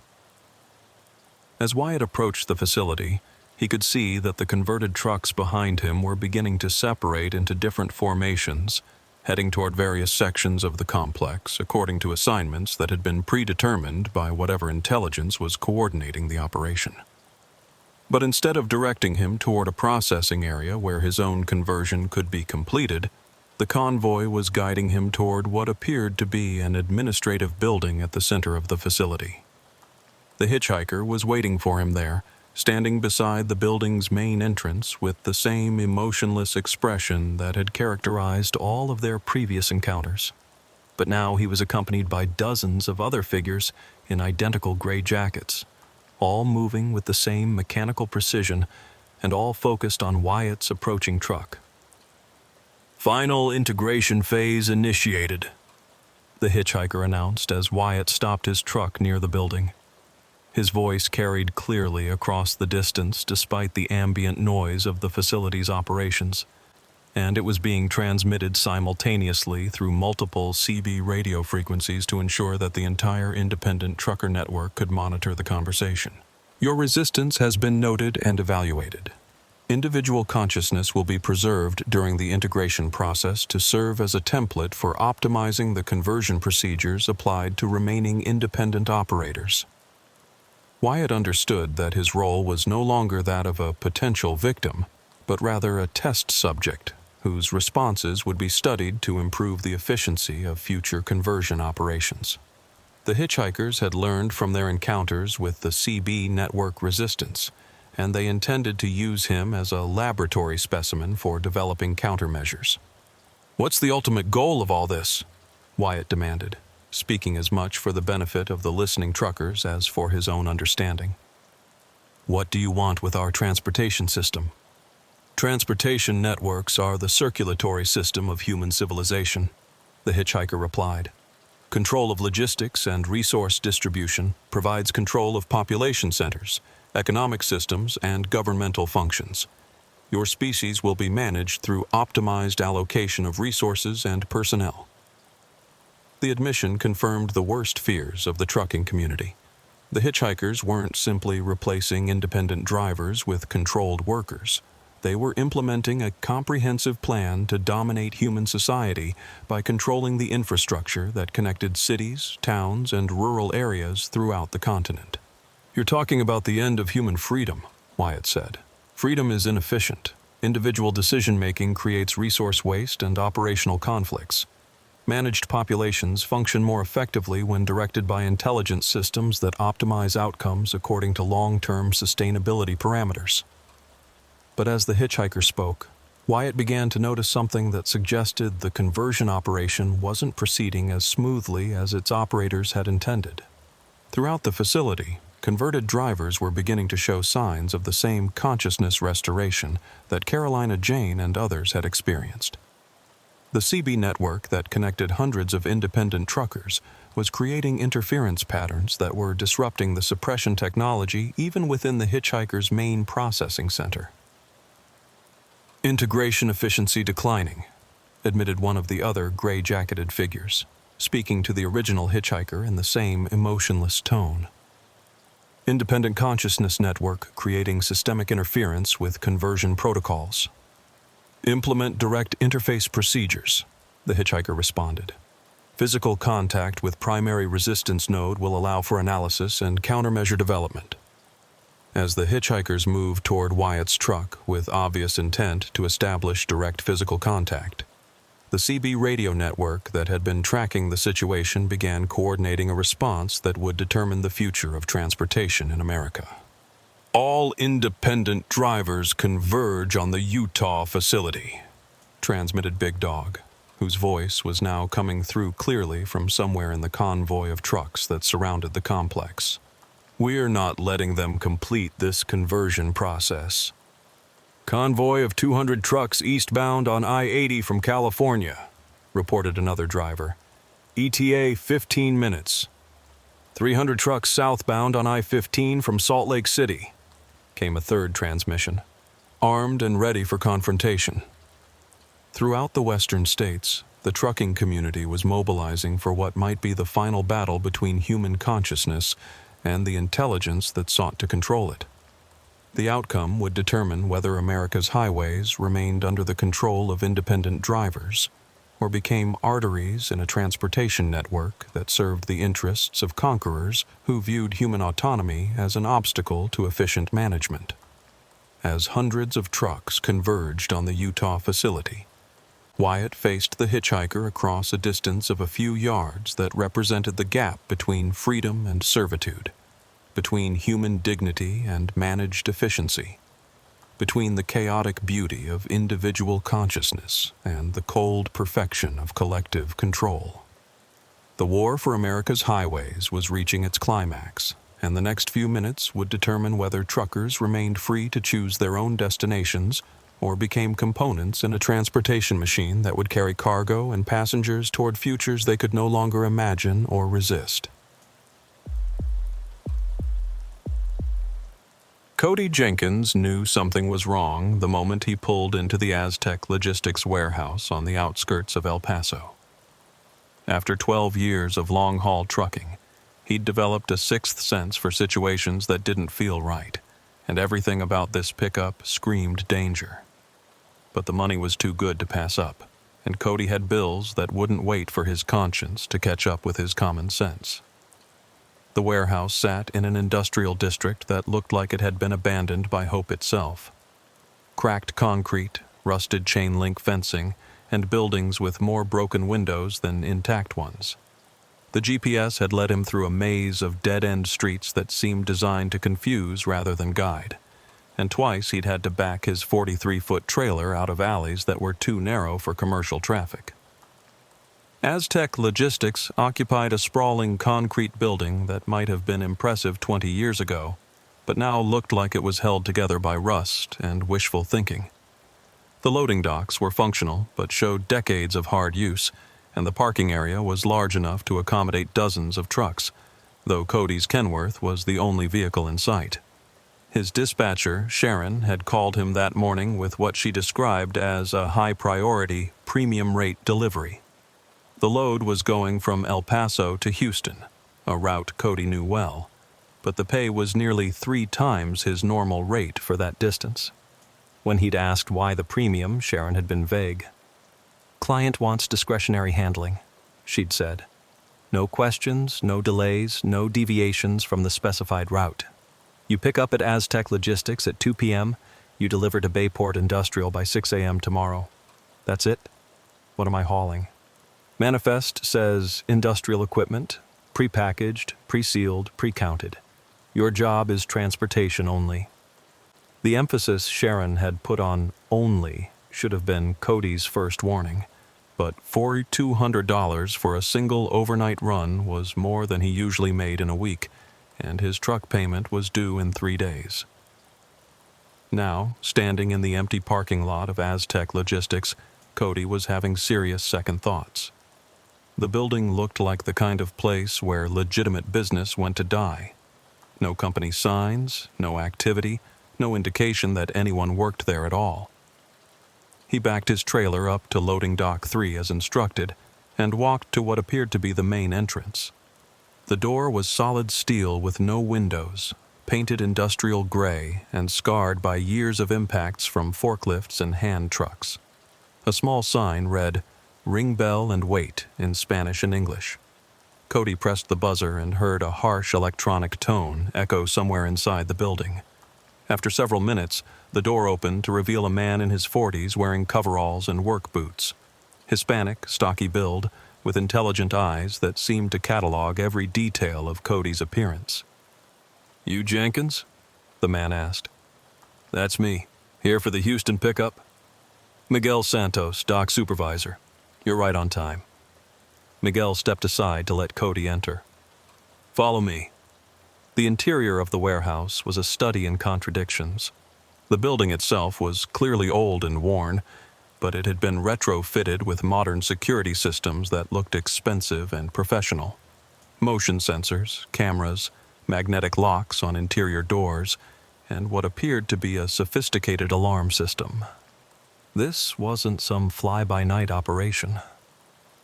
Miguel led Cody through a maze of corridors and workspaces that seemed deliberately confusing. Turn left, turn right, up a short flight of stairs, through a door marked "Authorized Personnel Only."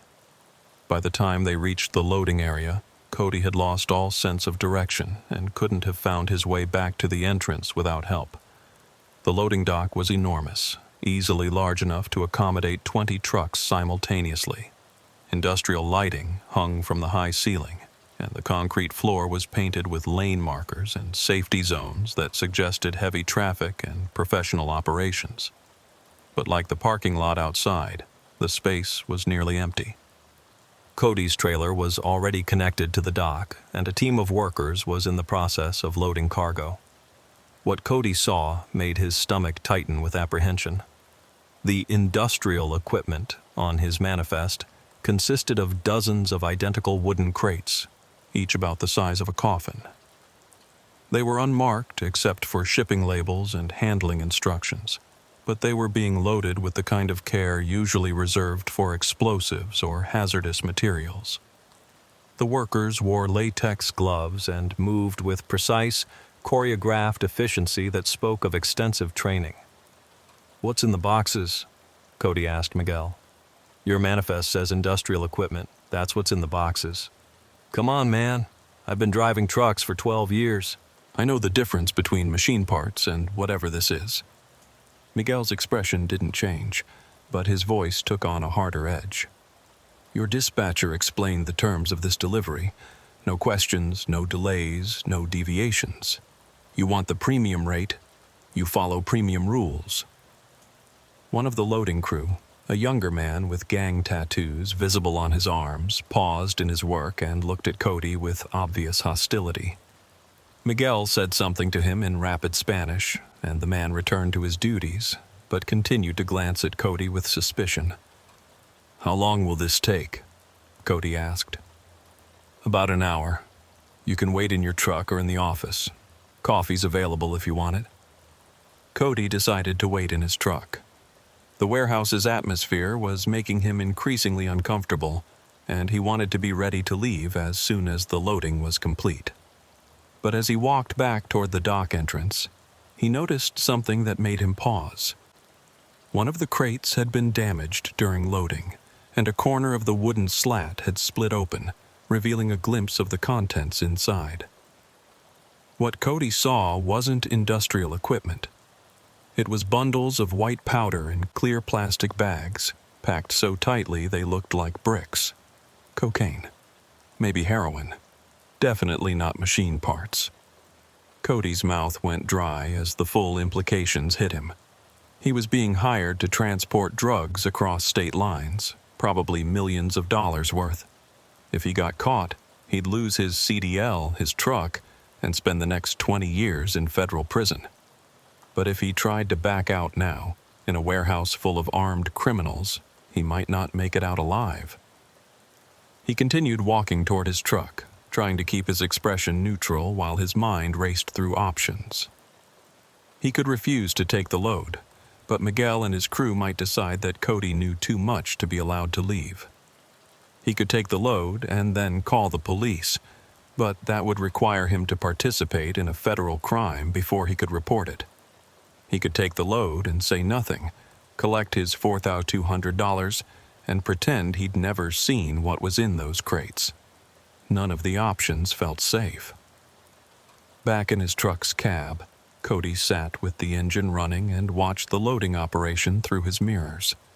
The crew worked with military precision, each man knowing exactly what his role was and executing it flawlessly. This wasn't some small-time operation run by local dealers. This had the organization and resources of a major trafficking network.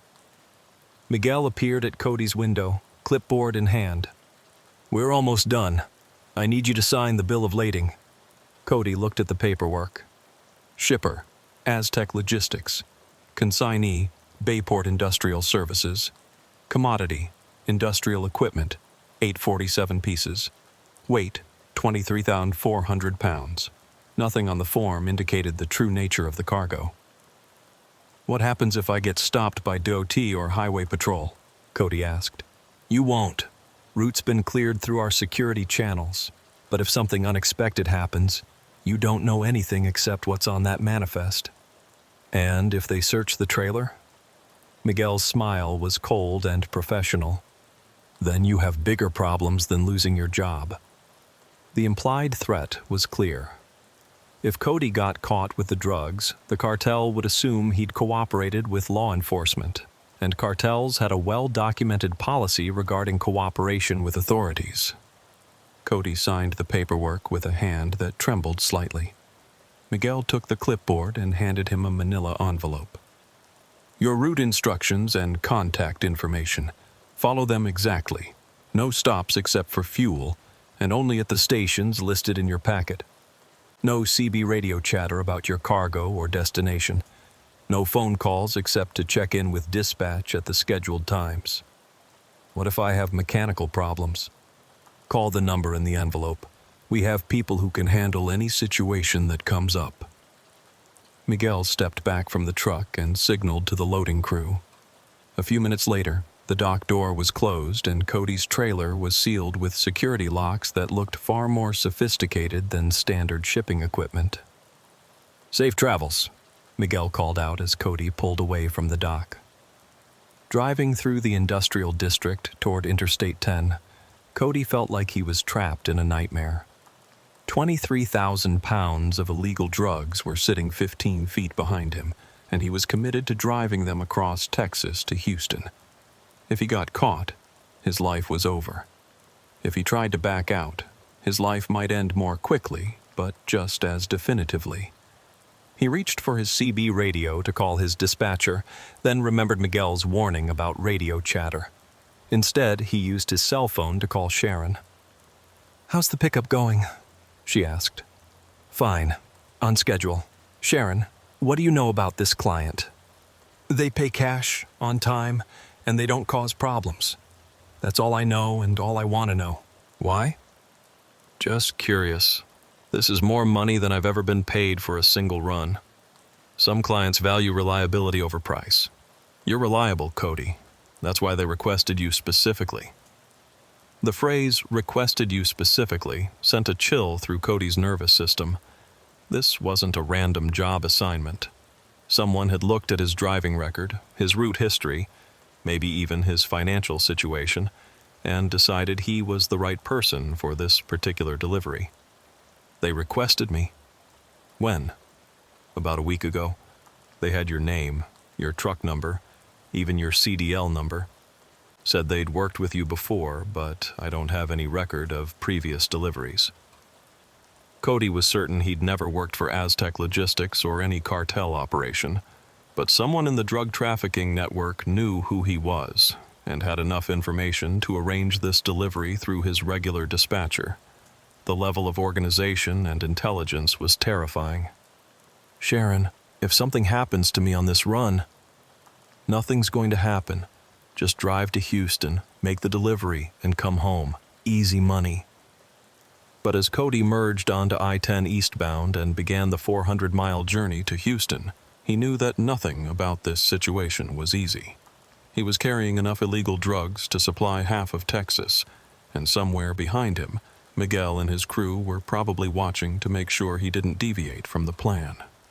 The sun was setting behind him as he drove through the desert landscape east of El Paso. In his mirrors, he could see the lights of vehicles following at various distances, and he wondered how many of them belonged to the cartel's security team. He was no longer just a truck driver making a delivery.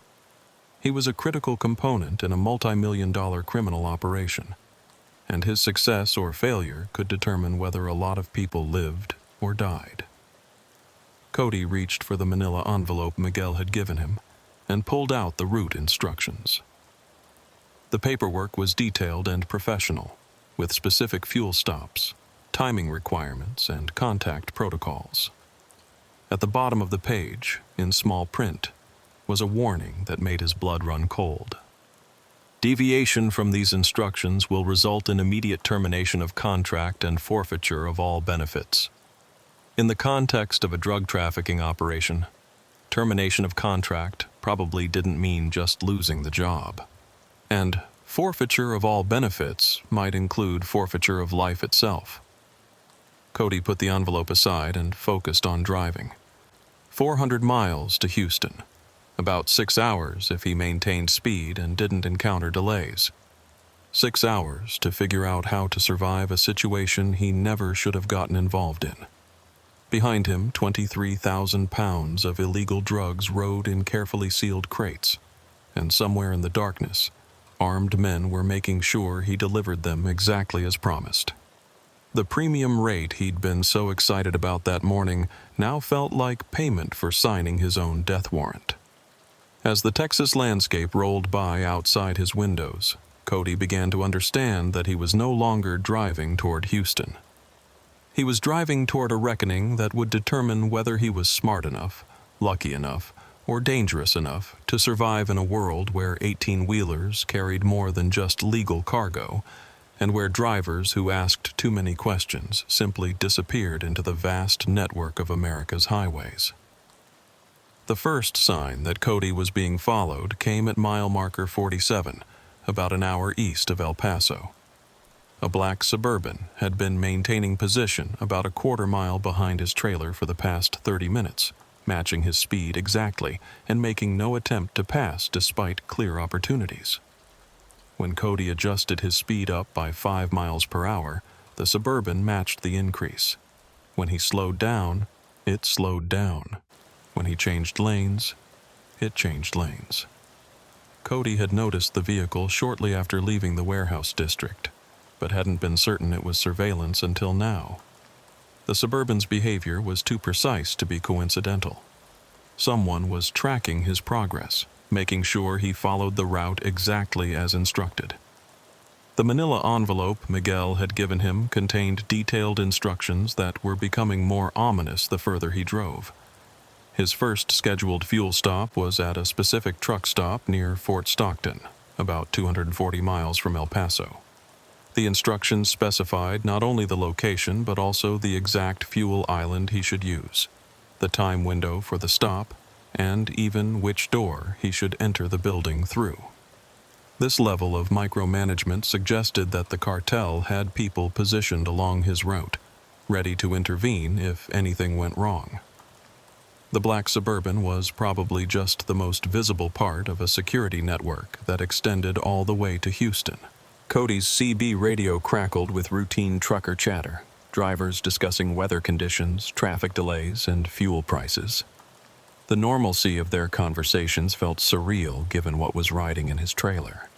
If any of those drivers knew they were sharing the highway with 23,000 pounds of illegal drugs, they'd probably call the authorities immediately.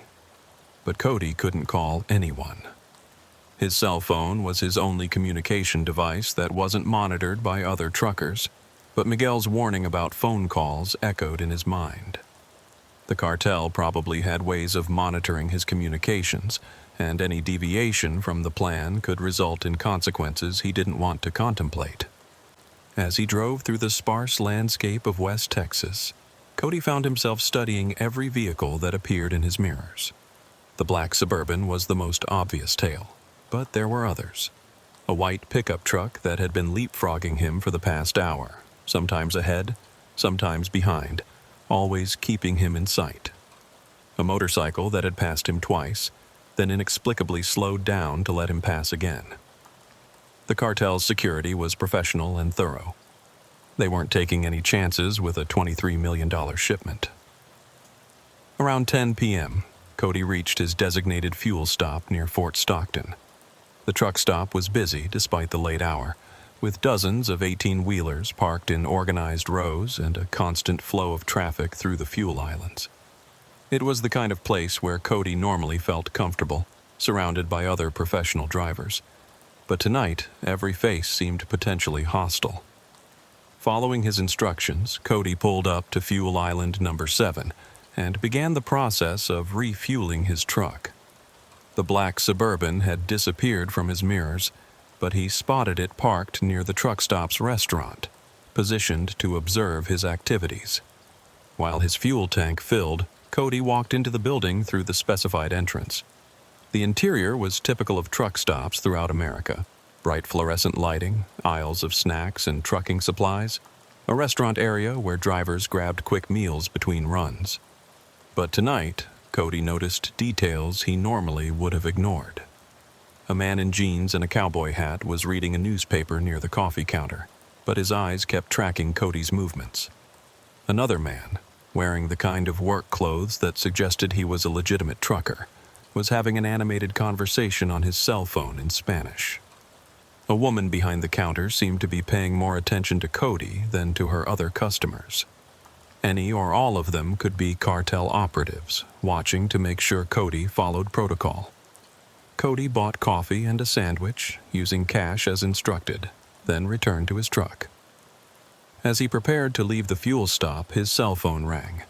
The number wasn't one he recognized, but given the circumstances, he felt compelled to answer. "Jenkins." His voice sounded steadier than he felt. "How's the drive going?" The voice was Miguel's. "Fine. No problems." "Good. You should reach the next checkpoint around 1 a.m. Same protocols apply." The call ended before Cody could respond. He looked at his route instructions and saw that his next scheduled stop was at a truck stop near Junction, Texas. Another specific location, another time window, another opportunity for the cartel to verify that their delivery was proceeding as planned.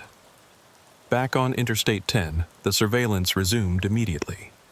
The black Suburban reappeared in his mirrors, and Cody noticed that the white pickup truck was also back, maintaining its leapfrogging pattern. The level of security was both impressive and terrifying. As he drove through the hill country of central Texas, Cody began to understand the scope of the operation he'd become involved in. This wasn't some desperate scheme by local dealers. This was a sophisticated international trafficking network with resources, connections, and reach that probably extended into law enforcement, transportation companies, and government agencies. Miguel's comment about the route being cleared through security channels suggested that someone with access to law enforcement databases had ensured that Cody's truck wouldn't be subject to random inspections or roadside checks. The cartel had probably identified which highway patrol units were working that night, which way stations were operational, and which routes offered the least risk of interdiction. Around midnight, Cody's CB radio came alive with chatter about a major accident on I-10 eastbound near Kerrville. A multi-vehicle collision had closed both lanes, and traffic was being diverted to alternate routes. Under normal circumstances, Cody would have taken the detour and probably gained time by avoiding the backup. But his instructions were specific, no deviations from the prescribed route. If I-10 was closed, he was supposed to wait for it to reopen, regardless of delays. The black Suburban had moved closer to his position, probably anticipating that Cody might try to take an unauthorized detour. When traffic began backing up at the accident site, the Suburban positioned itself directly behind Cody's trailer, making it clear that any attempt to leave the highway would be blocked. For 3 hours, Cody sat in stopped traffic about 5 miles from the accident scene. During that time, he watched the cartel's security operation adapt to the changing circumstances. The white pickup truck had moved ahead to monitor the accident site, probably reporting on police activity and estimated clearance times. Several men on motorcycles appeared and disappeared, apparently serving as mobile communications relays between different elements of the security team. The sophistication was impressive, but it was also a reminder of what Cody was dealing with. These people had turned drug trafficking into a military operation, with contingency plans for every possible scenario. If they could coordinate a security operation around a random traffic accident, they could certainly handle one problematic truck driver. At 3:17 a.m., traffic began moving again. The accident site was a sobering reminder of highway mortality. Twisted metal, emergency vehicle lights, and the kind of devastation that could end lives in seconds. But as Cody drove past the wreckage, he realized that he was probably in more danger from the people protecting him than from any highway accident. His cell phone rang again as he cleared the accident scene. "Everything okay?" Miguel's voice. "Traffic accident caused a delay, but we're moving again." "I know. How much time did you lose?" The fact that Miguel knew about the delay suggested that the cartel had real-time monitoring capabilities that went beyond simple visual surveillance. They might have access to highway department traffic systems, police communications, or GPS tracking that Cody wasn't aware of. "About 3 hours. Adjust your schedule accordingly. The delivery window is still 6 a.m. That doesn't give me much margin for error." "Then don't make any errors." Miguel's tone carried an unmistakable threat.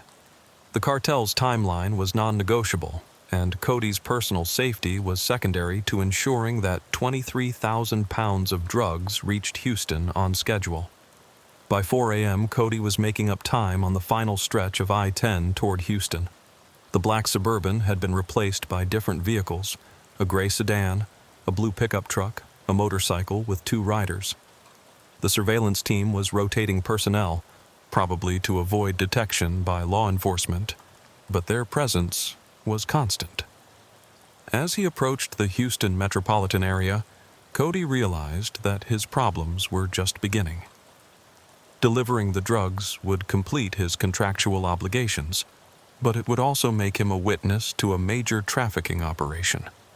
The cartel might decide that eliminating that witness was safer than trusting his silence. The delivery address was in the Bayport Industrial Complex, a sprawling area of warehouses, chemical plants, and shipping facilities near the Houston Ship Channel. The area was busy around the clock with commercial traffic, making it an ideal location for discreet cargo transfers. Cody's instructions directed him to Warehouse 47C, a nondescript building that looked identical to dozens of others in the complex. As he turned into the facility's parking area, he saw that several other trucks were already there, along with numerous passenger vehicles and security personnel who made no attempt to conceal their weapons. The scale of the operation was breathtaking. This wasn't just one shipment arriving at one warehouse. This was a major distribution hub where multiple loads were being processed simultaneously.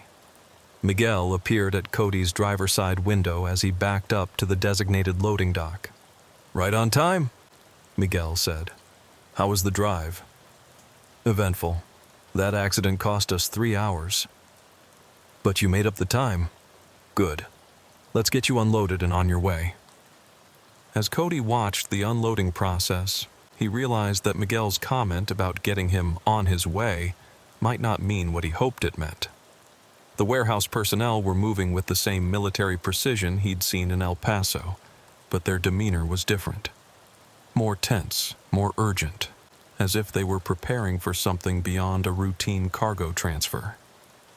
Standing in the early morning darkness outside Warehouse 47C, surrounded by armed men and millions of dollars worth of illegal drugs, Cody understood that he had passed the point of no return.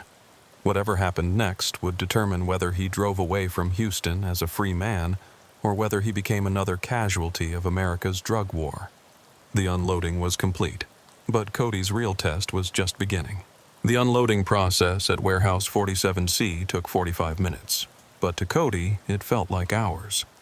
Every crate that came off his trailer represented another link in a chain of evidence that could destroy his life if law enforcement ever connected him to this operation. He watched the proceedings from his cab, noting details that he wished he could forget. The warehouse crew worked with the same military precision he'd seen in El Paso, but here the operation was larger and more complex. Multiple trucks were being unloaded simultaneously, and the cargo was being sorted according to some system that Cody couldn't decipher. Some crates went to one section of the warehouse, others to different areas. Men with clipboards supervised each stage of the process, checking serial numbers and making notations that suggested sophisticated inventory control. What disturbed Cody most was the presence of what appeared to be legitimate businessmen among the obvious criminals. Men in expensive suits carrying briefcases, talking on cell phones, reviewing paperwork with the kind of casual professionalism that belonged in corporate boardrooms rather than drug warehouses. The cartel wasn't just a criminal organization. It was a business enterprise with the resources and connections of a multinational corporation. When the last crate came off his trailer, Miguel approached Cody's truck with an envelope similar to the one he'd been given in El Paso. "Your payment," Miguel said, handing over the envelope. $4,200 cash, as agreed. Cody took the envelope but didn't open it. "What now?" "Now you drive home. Same rules apply as before. No talking about what you've seen, no deviation from your prescribed route back to El Paso, no contact with anyone except your regular dispatcher." "And if I follow those rules?" Miguel's smile was cold and professional. "Then you go back to driving legitimate cargo and nobody bothers you." "What if I don't follow those rules?" "Then you become a problem that needs to be solved." The threat was delivered with the same casual tone Miguel might use to discuss weather conditions, but Cody understood that he was talking about execution. The cartel had invested too much money and taken too many risks to allow one trucker's conscience to compromise their operation. "There's something else," Miguel continued. "We were impressed with your performance on this run. Professional, punctual, no unnecessary questions. We have other shipments that require drivers with those qualities." Cody felt his stomach clench. "I'm not interested in regular work. The pay scale increases with experience. 5,000 for the next run, 7,000 for the one after that. A man could make a very comfortable living working for us." "And if he decided he didn't want that comfortable living anymore?" Miguel's expression didn't change, but his eyes took on a hardness that made Cody's skin crawl. "That would be unfortunate for everyone involved." The message was clear. Once you started working for the cartel, you didn't retire. You worked until they decided you were no longer useful, and then you disappeared. "I need to think about it," Cody said. "Of course, but don't think too long. Our next shipment leaves El Paso in 2 weeks, and we'd prefer to work with drivers who have proven themselves reliable." Miguel walked away without another word, leaving Cody alone with his truck and the knowledge that he'd crossed a line from which there might be no return. He started his engine and pulled out of Warehouse 47C, following the route instructions that would take him back to El Paso. As he drove through the Houston Industrial District, Cody noticed that the surveillance had resumed. Different vehicles this time. A red pickup truck, a black motorcycle, a white van, but the same pattern of coordinated observation. The cartel wasn't taking any chances with a driver who'd just witnessed a multi-million-dollar drug operation. On Interstate 10 westbound, Cody had time to think about his situation. He was carrying $4,200 in cash, payment for transporting illegal drugs across state lines. That money would solve his immediate financial problems, but it would also make him an accessory to federal crimes that carried decades in prison. More troubling was Miguel's offer of regular work. The cartel had identified him as a potentially valuable asset, which meant they'd probably conducted extensive background research on his driving record, financial situation, and personal life. They knew he needed money, and they were prepared to pay well for his services. But they were also prepared to eliminate him if he became a liability.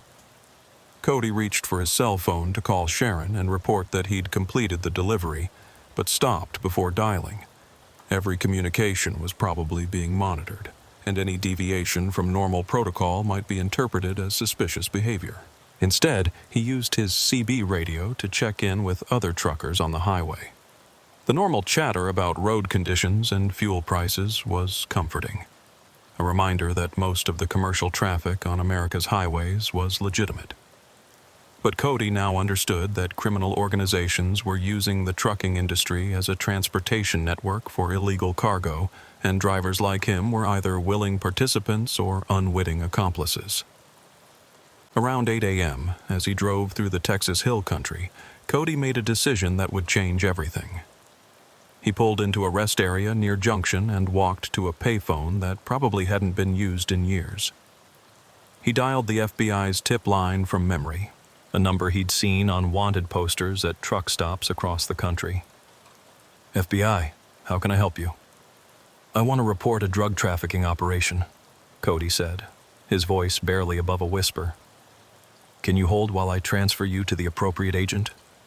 While he waited, Cody watched the parking lot for any sign that his surveillance team had followed him into the rest area.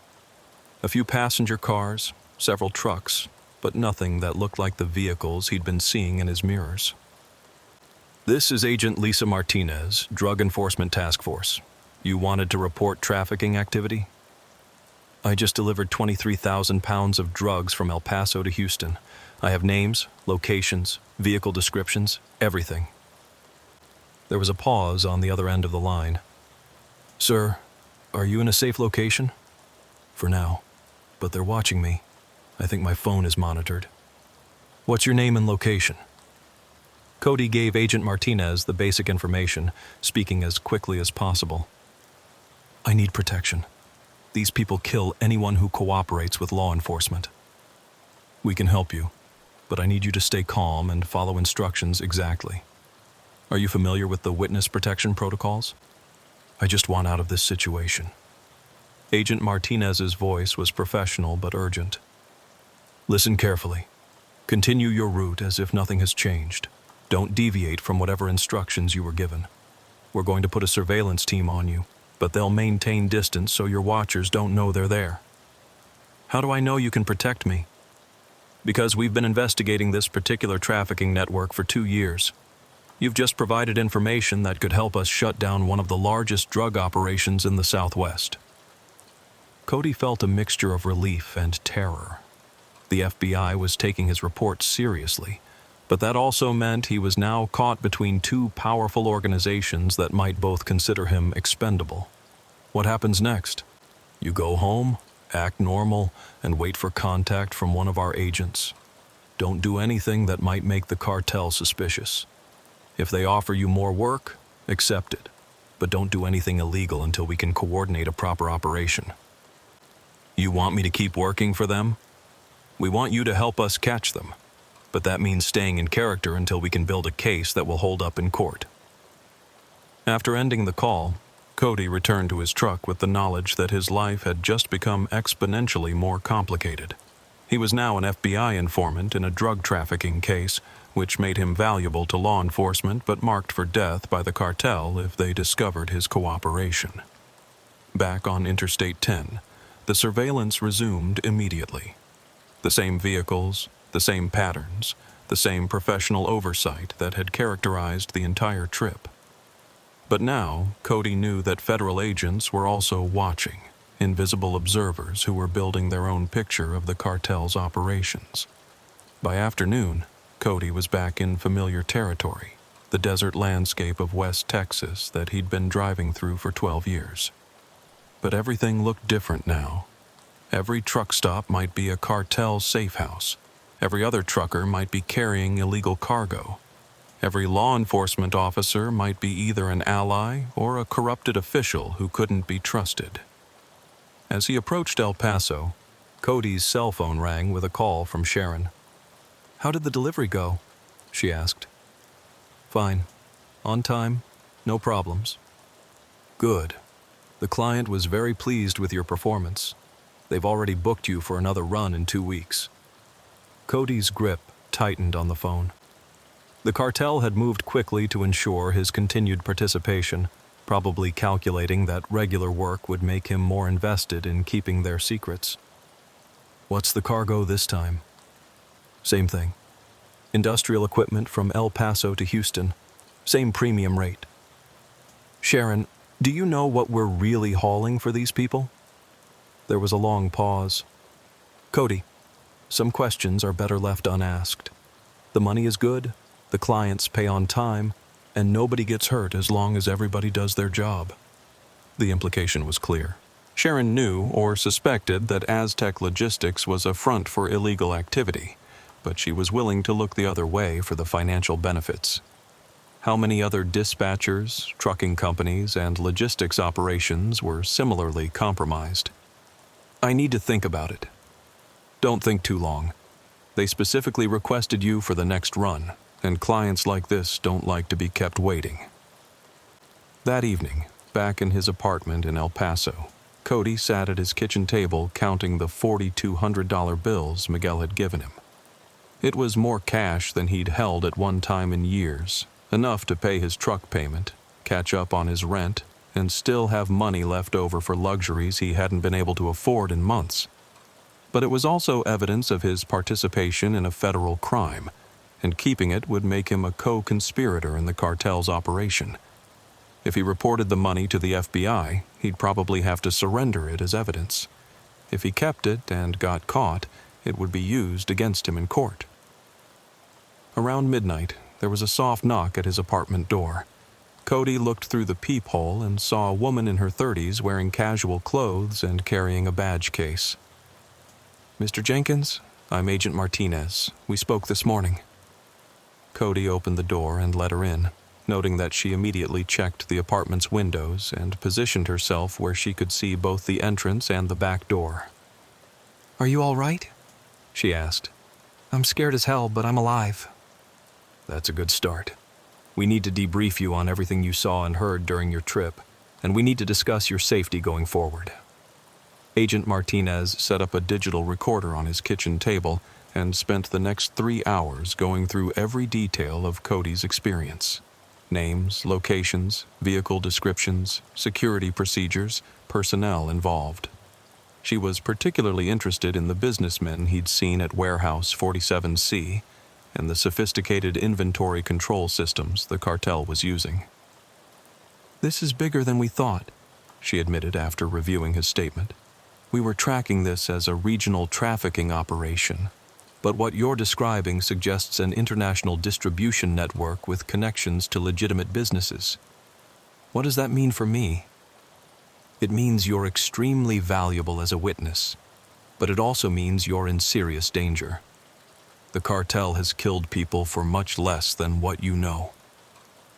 Agent Martinez explained that the FBI was prepared to offer Cody full protection and eventual placement in the witness protection program. but they needed his continued cooperation to build a comprehensive case against the trafficking network.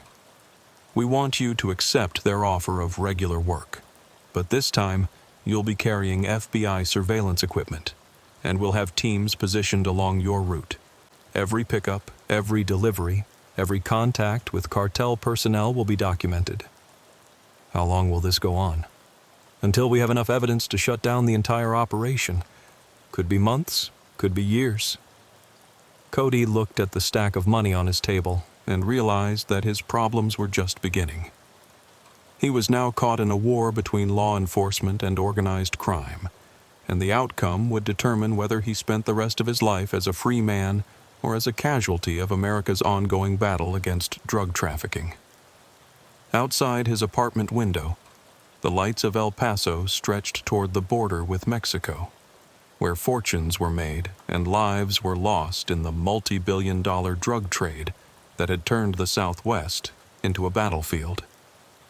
And somewhere in that maze of legitimate and criminal enterprise, people were already planning the next shipment that would test Cody's courage, his survival instincts, and his ability to stay alive in a world where 18-wheelers carried death along with their cargo.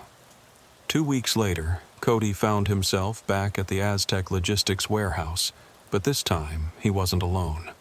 Hidden in various compartments of his truck were FBI surveillance devices that would document every aspect of the cartel's operation.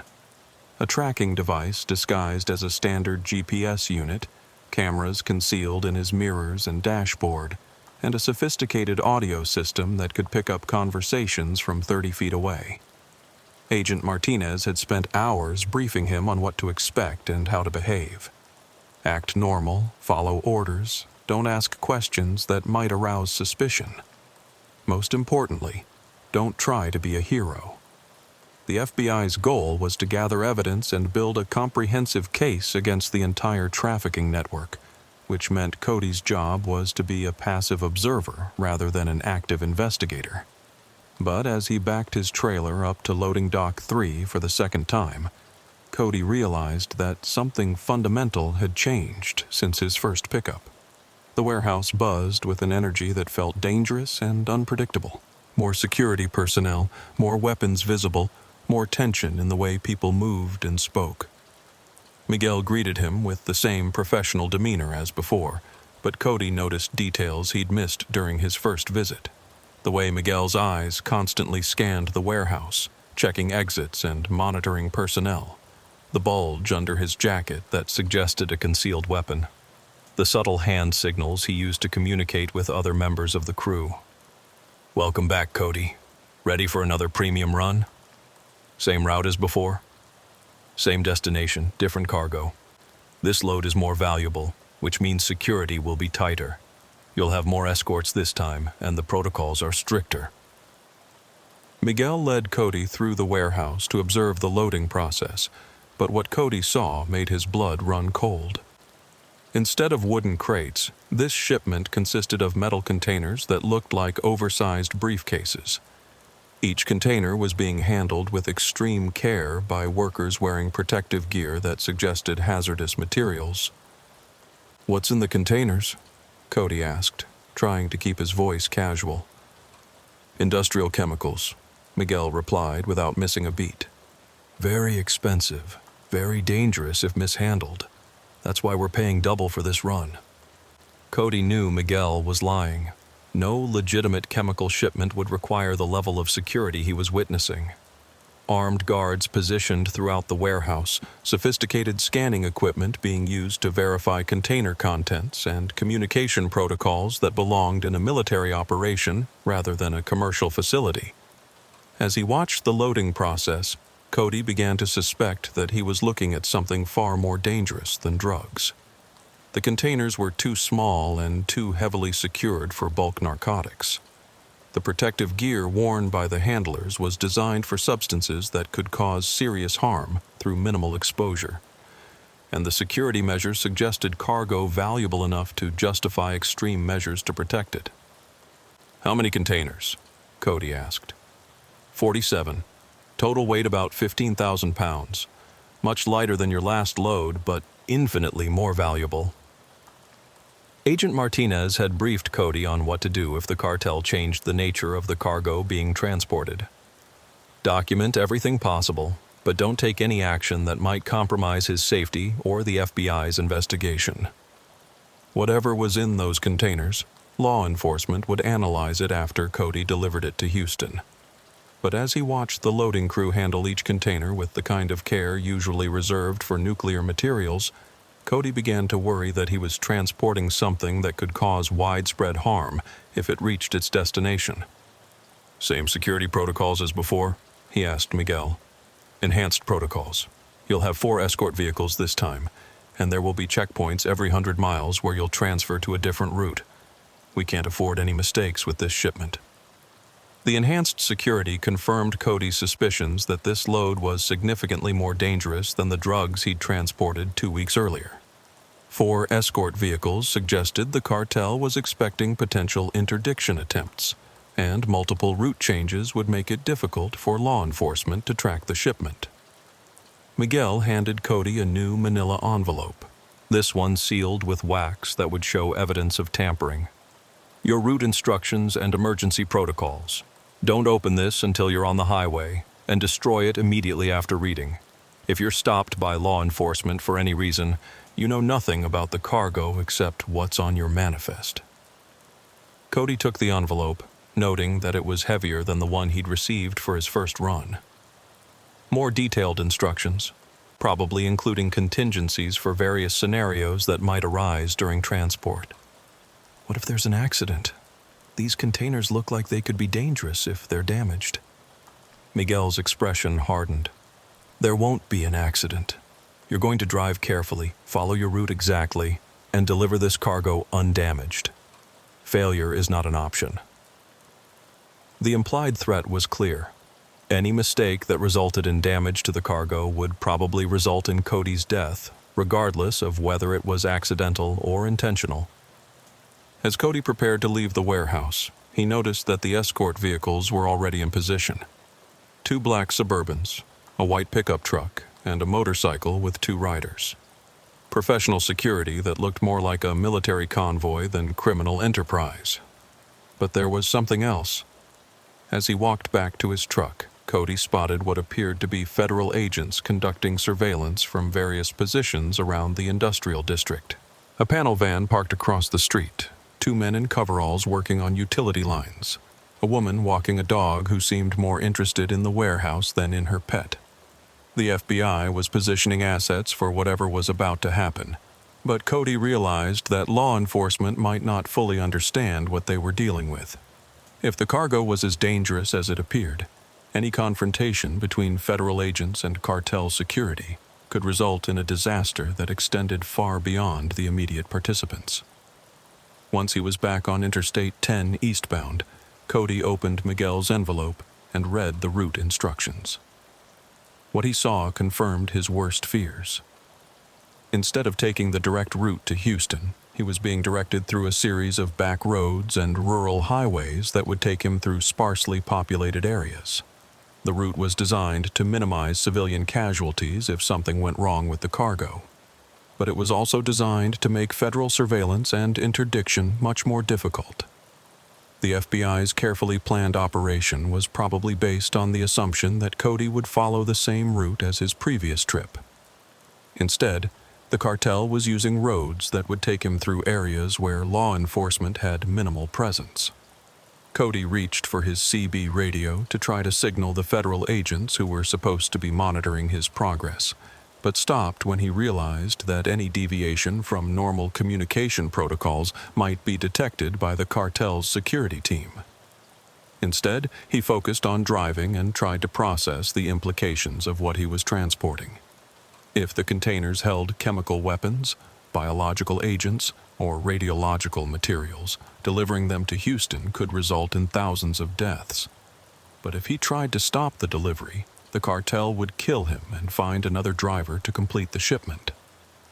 For the first 100 miles, the escort vehicles maintained their positions around his truck, creating a security perimeter that moved with military precision. The black Suburbans took point and rear guard positions, while the pickup truck and motorcycle provided flanking coverage. Any law enforcement attempt to approach his truck would have to contend with armed resistance from multiple directions.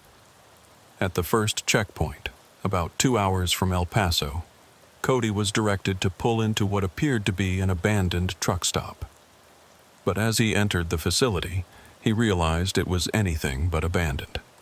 The building had been converted into a sophisticated command center, with communication equipment, computer monitors, and personnel who looked like ex-military contractors rather than typical criminals.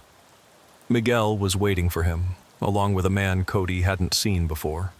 Older, better dressed, with the kind of authority that suggested he was high in the cartel's hierarchy. "Mr. Jenkins," the older man said, extending his hand. "I'm Eduardo Vargas. I oversee transportation security for our organization." Cody shook hands with Vargas, noting the man's firm grip and direct eye contact. This was someone accustomed to command and control, probably a former military officer who'd been recruited by the cartel for his organizational skills. "Is there a problem with the shipment?" Cody asked. "No problems, just enhanced security. We've received intelligence suggesting that law enforcement may attempt interdiction of this cargo. I wanted to brief you personally on what to expect." Vargas led Cody to a table covered with maps and photographs. The images showed various locations along his route, including what appeared to be federal surveillance positions. "The FBI has been tracking our operations for months," Vargas explained. "They think they understand our methods, but they're about to learn that we're more sophisticated than they anticipated. What does that mean for me? It means you're about to become the center of attention for multiple federal agencies, DEA, FBI, ATF, maybe even Homeland Security. They're going to try to stop you from reaching Houston." Vargas pointed to several locations on the map where red X's marked potential interdiction points. "If you're stopped by law enforcement, your instructions are simple. Cooperate fully, say nothing about the cargo beyond what's on your manifest, and wait for our legal team to secure your release. Under no circumstances should you provide information about our operations." "What if they search the trailer?" "They won't find anything that connects you to illegal activity. Your manifest shows industrial chemicals being transported under proper DOT permits. Even if they open the containers, they'll need sophisticated laboratory analysis to determine what they're really looking at." The implication that the cargo had been disguised as legitimate industrial chemicals was both reassuring and terrifying. It meant Cody had legal cover if he was stopped, but it also suggested that the true nature of the cargo was so dangerous that it required elaborate concealment. "How dangerous is this stuff?" Cody asked. Vargas studied him for a long moment. "Dangerous enough that we're paying you $10,000 for one night's work. Dangerous enough that we have a 40-man security team protecting this shipment. And dangerous enough that federal agents are willing to risk a confrontation with armed cartel personnel to prevent it from reaching its destination." $10,000. The amount was staggering, but it also confirmed that Cody was transporting something far more valuable and dangerous than drugs. No criminal organization would pay that kind of money for routine contraband. "What happens if I decide I don't want to complete this delivery?" Vargas's smile was cold and professional. "Mr. Jenkins, you signed a contract the moment you accepted this cargo. Breach of contract has severe penalties in our line of work." The threat was delivered with the same casual tone a businessman might use to discuss quarterly earnings, but Cody understood that he was talking about execution. The cartel had invested too much money and taken too many risks to allow one driver's conscience to compromise their operation. Back on the highway, Cody found himself at the center of what was beginning to feel like a military operation. The escort vehicles had been reinforced with additional security personnel, and he could see armed men in tactical gear positioned throughout each vehicle. Whatever was in those containers, the cartel was prepared to fight a war to ensure it reached Houston. But as he drove through the remote areas of central Texas, Cody began to notice signs that federal agents were also positioning for confrontation. Helicopters appeared and disappeared on the horizon. Unmarked vehicles shadowed the convoy from distant positions, and radio chatter suggested that law enforcement was coordinating a large-scale operation. Around midnight, Cody's worst fears were realized. As he crested a hill on a rural highway about 50 miles from Houston, he saw roadblocks ahead illuminated by floodlights that turned night into day. Federal agents in tactical gear, armored vehicles, and what appeared to be hazmat teams positioned behind protective barriers. The convoy slowed to a stop about a quarter mile from the roadblock, and Cody could see cartel security personnel exiting their vehicles with military-grade weapons. What had started as a cargo delivery was about to become a battlefield, and he was trapped in the middle with 15,000 pounds of unknown chemical agents that might kill everyone within miles if they were released. His CB radio crackled with Agent Martinez's voice. "Cody, if you can hear me, we need you to separate your truck from the escort vehicles and approach our position slowly. We have protective equipment ready, but we need to secure that cargo before anyone gets hurt." But before Cody could respond, Miguel's voice came through on a different frequency. "Jenkins, maintain position. Any attempt to cooperate with federal agents will result in immediate termination." Caught between armed federal agents and cartel security, transporting cargo that might be designed to kill thousands of people, Cody realized that his survival depended on making the right decision in the next few seconds. Whatever was in those containers had turned a routine drug delivery into a potential weapon of mass destruction scenario, and the outcome would determine not just his fate, but possibly the fate of everyone in Houston. The war between law enforcement and organized crime was about to be fought with Cody Jenkins and his deadly cargo at the center of the battlefield. And in the distance, the lights of America's fourth largest city glowed against the night sky, unaware that its survival might depend on the actions of a single truck driver who had stumbled into a nightmare beyond his worst fears. Tanner Boyd should have kept driving. Every instinct in his 18-year trucking career screamed that stopping at the abandoned rest area off Highway 50 in Nevada was a mistake, but exhaustion had a way of overriding good judgment. He'd been fighting to stay awake for the past 100 miles, his eyelids growing heavier with each passing mile marker, and federal regulations required him to rest before he became a danger to himself and other drivers. The rest area appeared in his headlights like a ghost from another era. What had once been a standard highway facility now looked forgotten by time and neglect.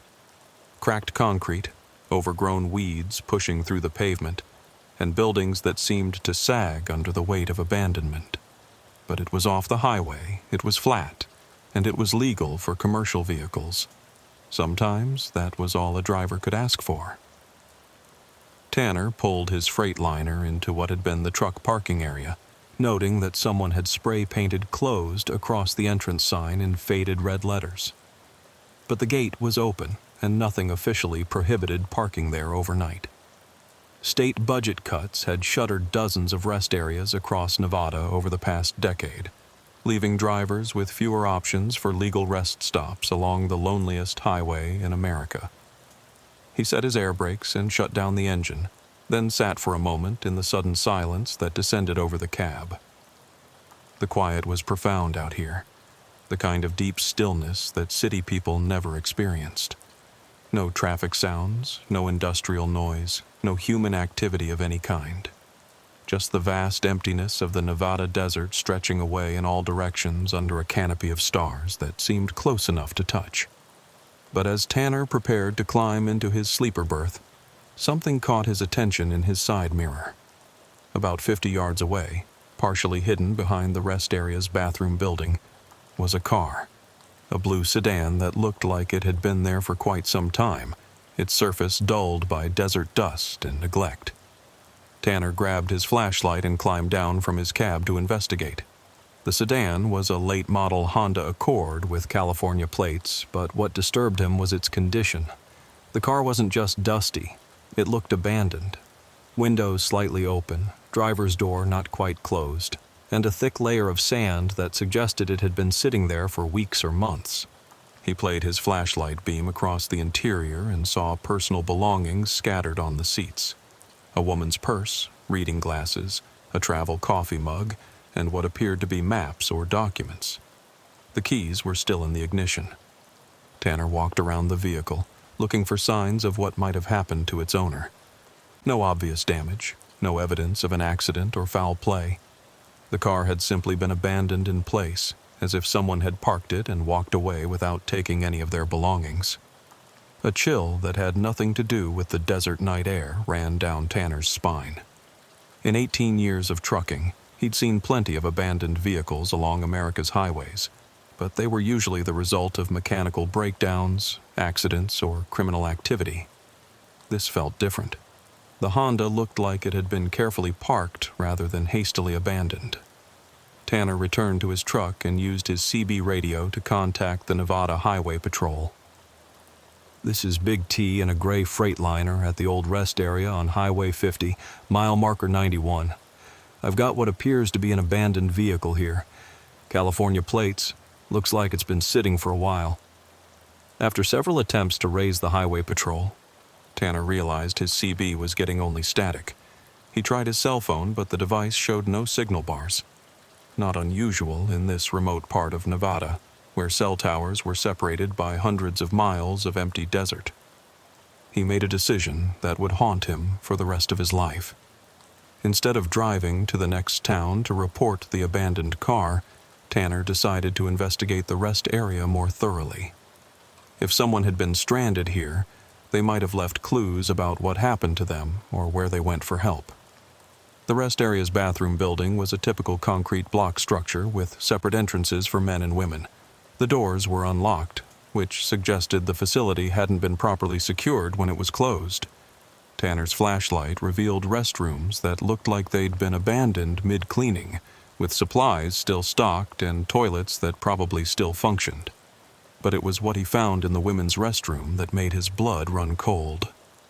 On the floor near the sinks was a woman's shoe, a brown leather flat that looked expensive and well-maintained. It was sitting upright, as if someone had carefully placed it there rather than dropped it accidentally. Next to the shoe was a small puddle of water that hadn't evaporated despite the dry desert air. Tanner called out, his voice echoing off the concrete walls. "Hello? Anyone there? I found your car outside." Silence. But as he stood there listening, Tanner could swear he heard something. A faint sound that might have been breathing or wind moving through the building, or someone trying to be very quiet. He searched the rest of the building methodically, checking every stall, every corner, every place someone might hide or take shelter. Nothing. But in the utility closet, he found something that made his hands shake. A stack of missing person flyers, yellowed with age and moisture damage. Dozens of them, featuring photographs and descriptions of people who had vanished in Nevada over the past several years. Men, women, families, all last seen somewhere along the state's network of lonely highways. What disturbed Tanner most was how recent some of the flyers were. The most recent was dated less than 6 months ago. A photograph of a middle-aged woman named Sandra Walsh from Sacramento, who had disappeared while driving from California to Colorado. The description matched the belongings he'd seen in the abandoned Honda. But why were missing person flyers stored in an abandoned rest area? And why so many of them, spanning several years? Tanner stuffed several flyers into his jacket pocket and returned to the parking area. As he approached his truck, his flashlight beam swept across something that made him freeze in place. There were more cars. Behind the rest area building, hidden from view of the highway, was a collection of abandoned vehicles. A white pickup truck with Arizona plates, a red SUV from Utah, a green sedan from Oregon, and at least a dozen others in various states of decay. Some looked like they'd been there for years, their paint faded and tires flat. Others appeared more recent, still showing traces of their original colors under the desert dust. Each vehicle told the same story as Sandra Walsh's Honda. Personal belongings left behind, keys in ignitions, doors unlocked as if the owners had simply walked away. But where had they gone? And why had so many people abandoned their vehicles at this specific location?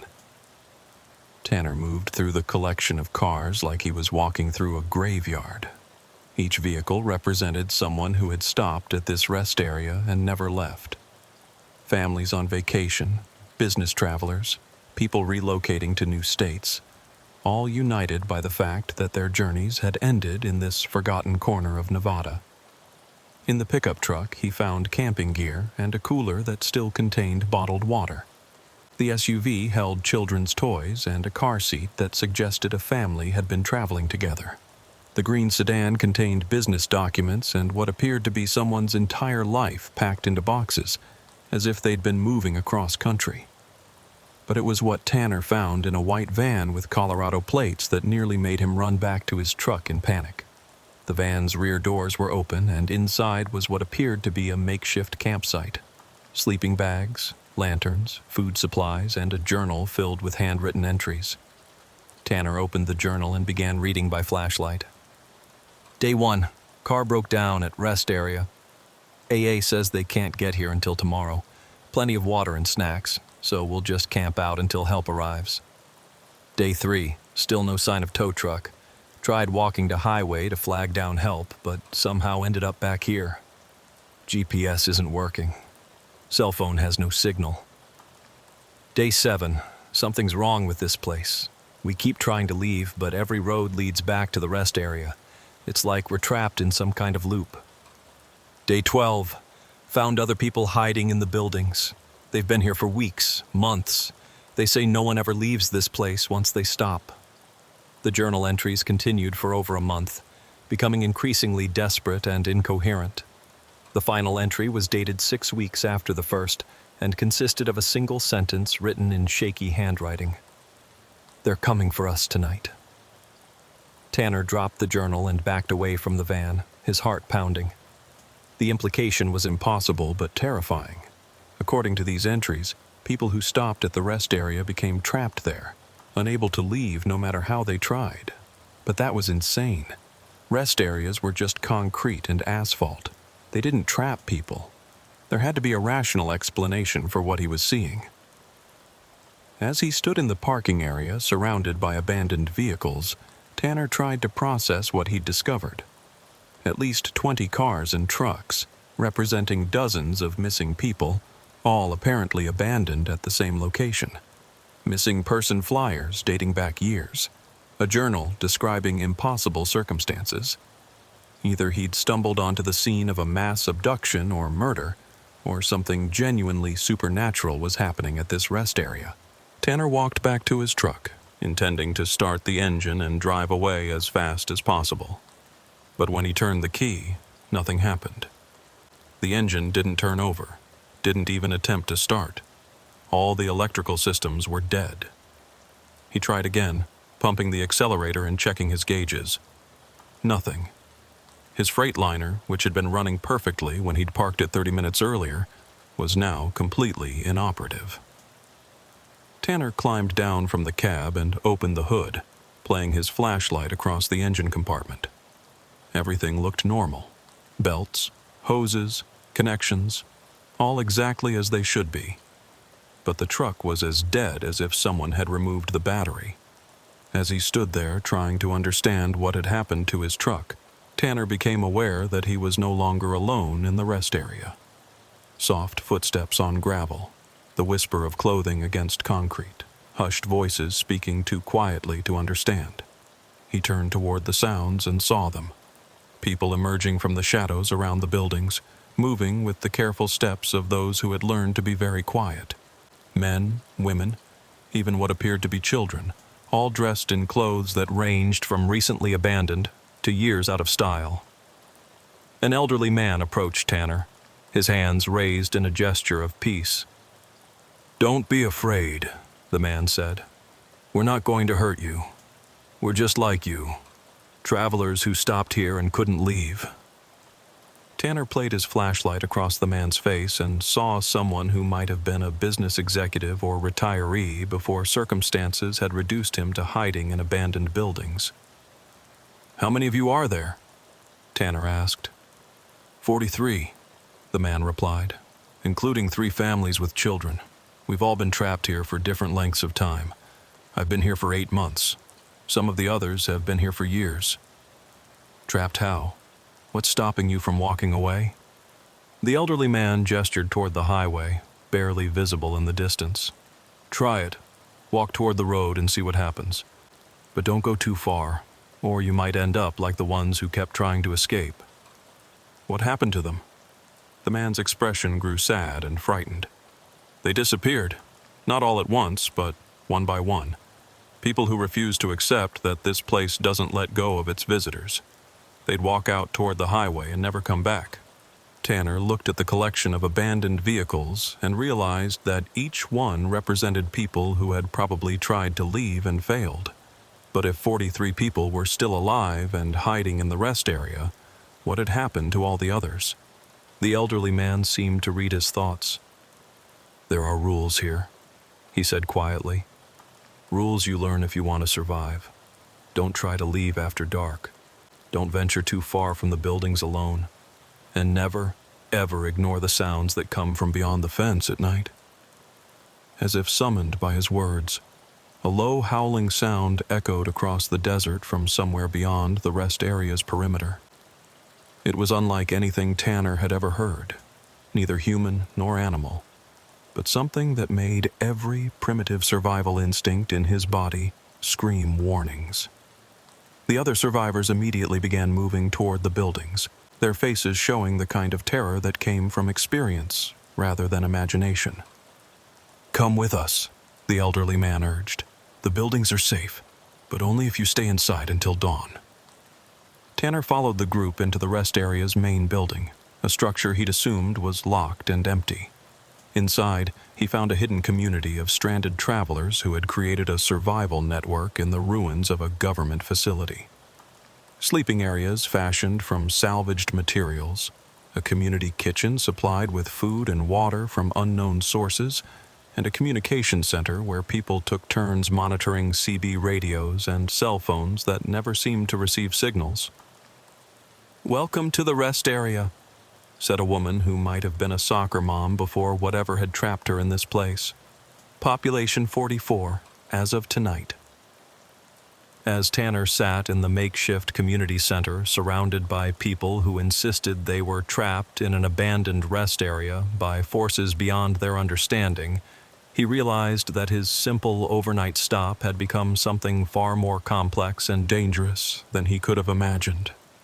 Outside the building, the howling sounds grew louder and closer, and Tanner began to understand that morning might be a very long time away. The howling stopped just before dawn, replaced by a silence so complete it seemed to press against Tanner's eardrums. He'd spent the night huddled in the makeshift community center with 43 other people who insisted they were trapped in an impossible situation, listening to sounds that his rational mind couldn't categorize or explain.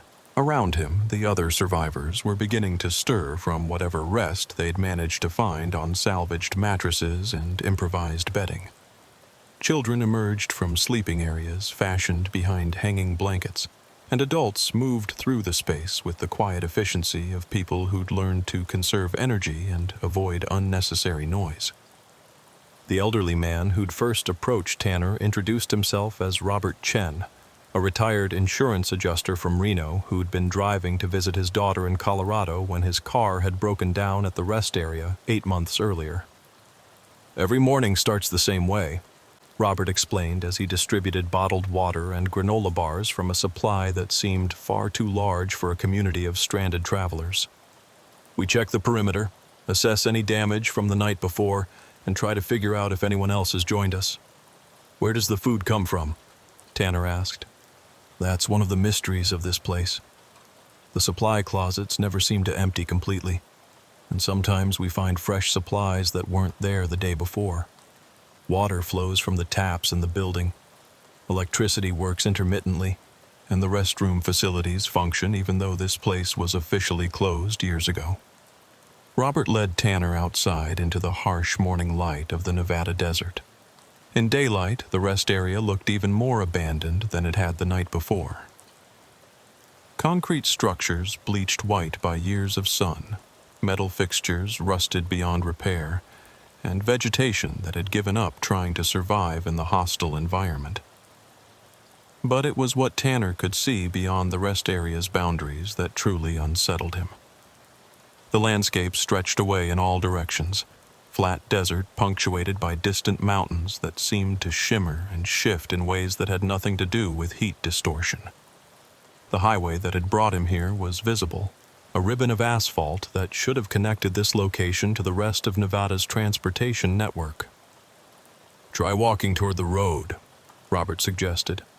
"But don't go more than a few hundred yards, and turn back the moment things start feeling wrong." Tanner began walking across the desert toward Highway 50, noting that the ground under his feet felt normal and solid. The sun was warm on his back, the air smelled of sage and dust, and everything seemed perfectly ordinary for rural Nevada.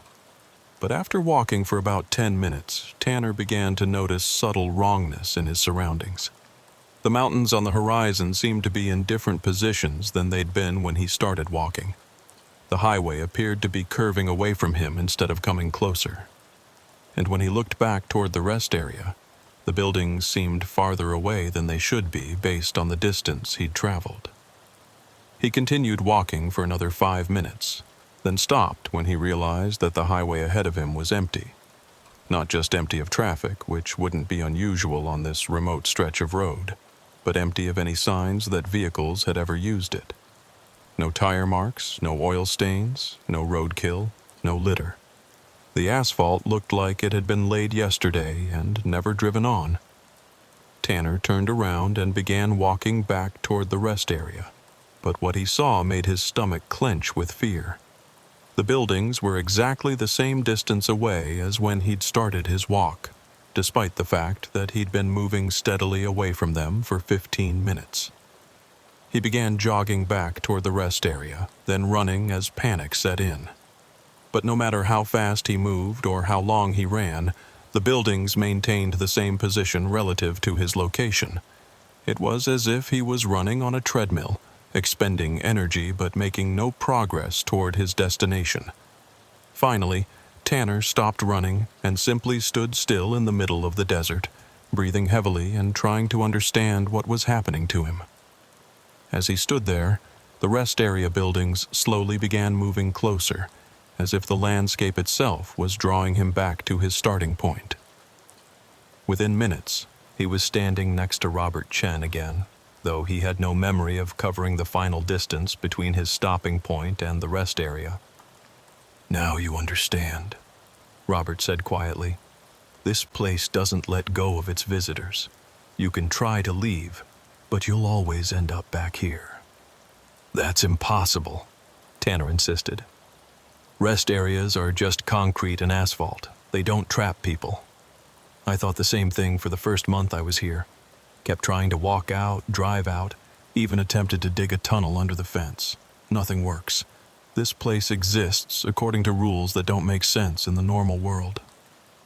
Robert introduced Tanner to other members of the community, each with a similar story. Sarah Martinez, a nurse from Phoenix who'd been here for 2 years after her car had broken down during a family emergency. Frank Peterson, a construction worker from Denver who'd stopped for a quick rest and never left. Maria Santos, a grandmother traveling with 2 young grandchildren who'd been trapped here for 6 months. "How do you survive?" Tanner asked. "Food, water, medical care?" "The place provides what we need to stay alive," Sarah explained. "Not comfortable, but alive. Food appears in the storage areas, water flows from the taps, and minor injuries heal faster than they should.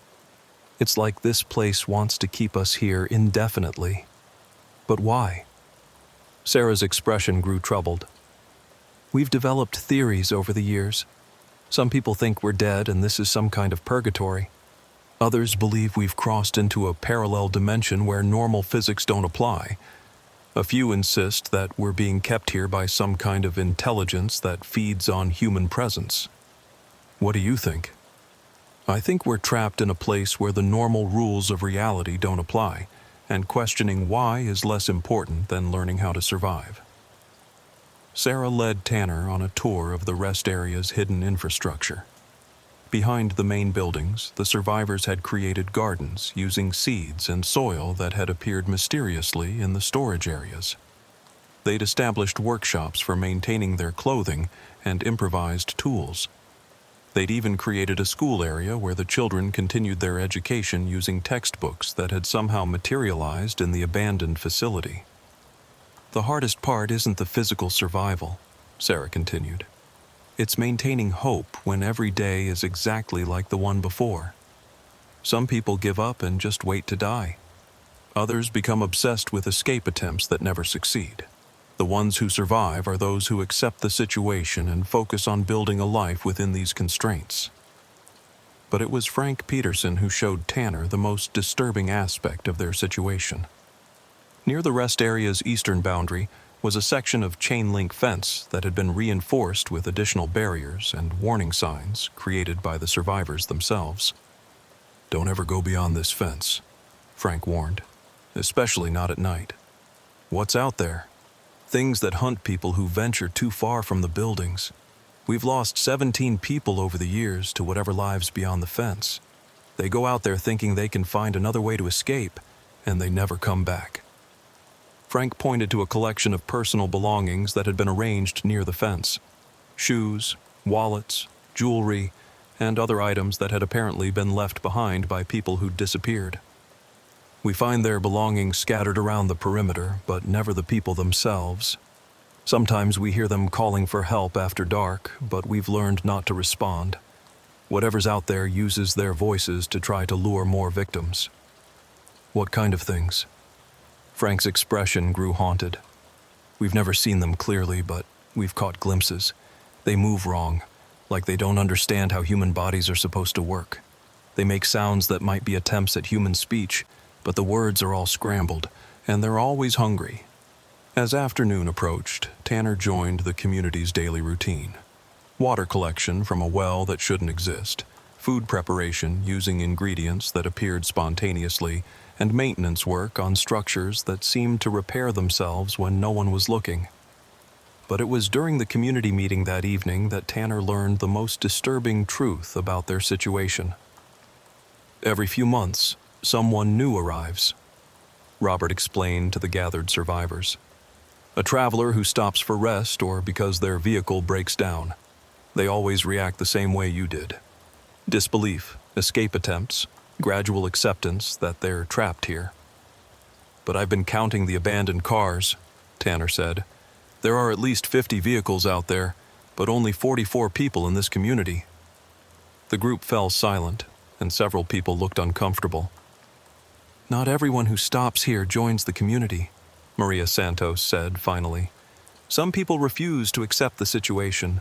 They keep trying to escape no matter how many times they fail. Eventually, they venture beyond the fence and don't come back." "And others?" Tanner pressed. "Others just disappear," Robert admitted.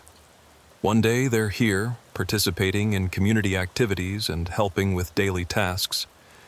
The next day, their belongings are still in their sleeping area, but they're gone. We never find out what happened to them or where they went." Sarah pulled out a notebook and showed Tanner pages covered with names and dates. "We keep records of everyone who's been here. 237 people have stopped at this rest area over the past 5 years. 44 are still with us. The rest either left through the fence and disappeared or simply vanished from the community without explanation." "What do you think happens to them?" "We don't know," Sarah replied. "But whatever force keeps this place running seems to require a certain balance. Too many people and resources become scarce. Too few and the place starts to decay. It's like there's an optimal population that this place tries to maintain." As the sun set over the desert, Tanner helped the community prepare for another night of survival. Windows were covered with heavy blankets, doors were barricaded, and everyone gathered in the central area to wait for the sounds that would begin once darkness fell. "The first few nights are the hardest," Maria told him. You'll hear things that will make you want to run outside and investigate. Voices calling your name, sounds like people in distress, even what sounds like rescue vehicles arriving. But it's all lies designed to get you to leave the safety of the buildings. Around 10 p.m., the sounds began. Low howling that seemed to come from multiple directions at once, followed by scratching and scraping noises that suggested something was moving around the building's exterior walls. Then came the voices. "Help us. Please, we're trapped out here. Is anyone inside? We can see your lights. My car broke down. I need to use a phone." The voices sounded completely human and genuinely distressed, but the survivors had learned to ignore them. Whatever was making those sounds understood human speech and psychology well enough to create convincing audio illusions, but the 44 people inside the building knew better than to respond. "Sometimes they use the voices of people who've disappeared," Frank whispered to Tanner. "Last month we heard Jerry Martinez calling for help outside. Jerry vanished 3 months ago, but his voice was perfect. Same accent, same speech patterns, even knew details about his family that only Jerry would know." The night sounds continued until dawn, a constant psychological assault designed to test the survivors' resolve and trick them into venturing outside. Tanner lay awake listening to voices that claimed to be rescue workers, law enforcement officers, and even family members who'd come looking for him.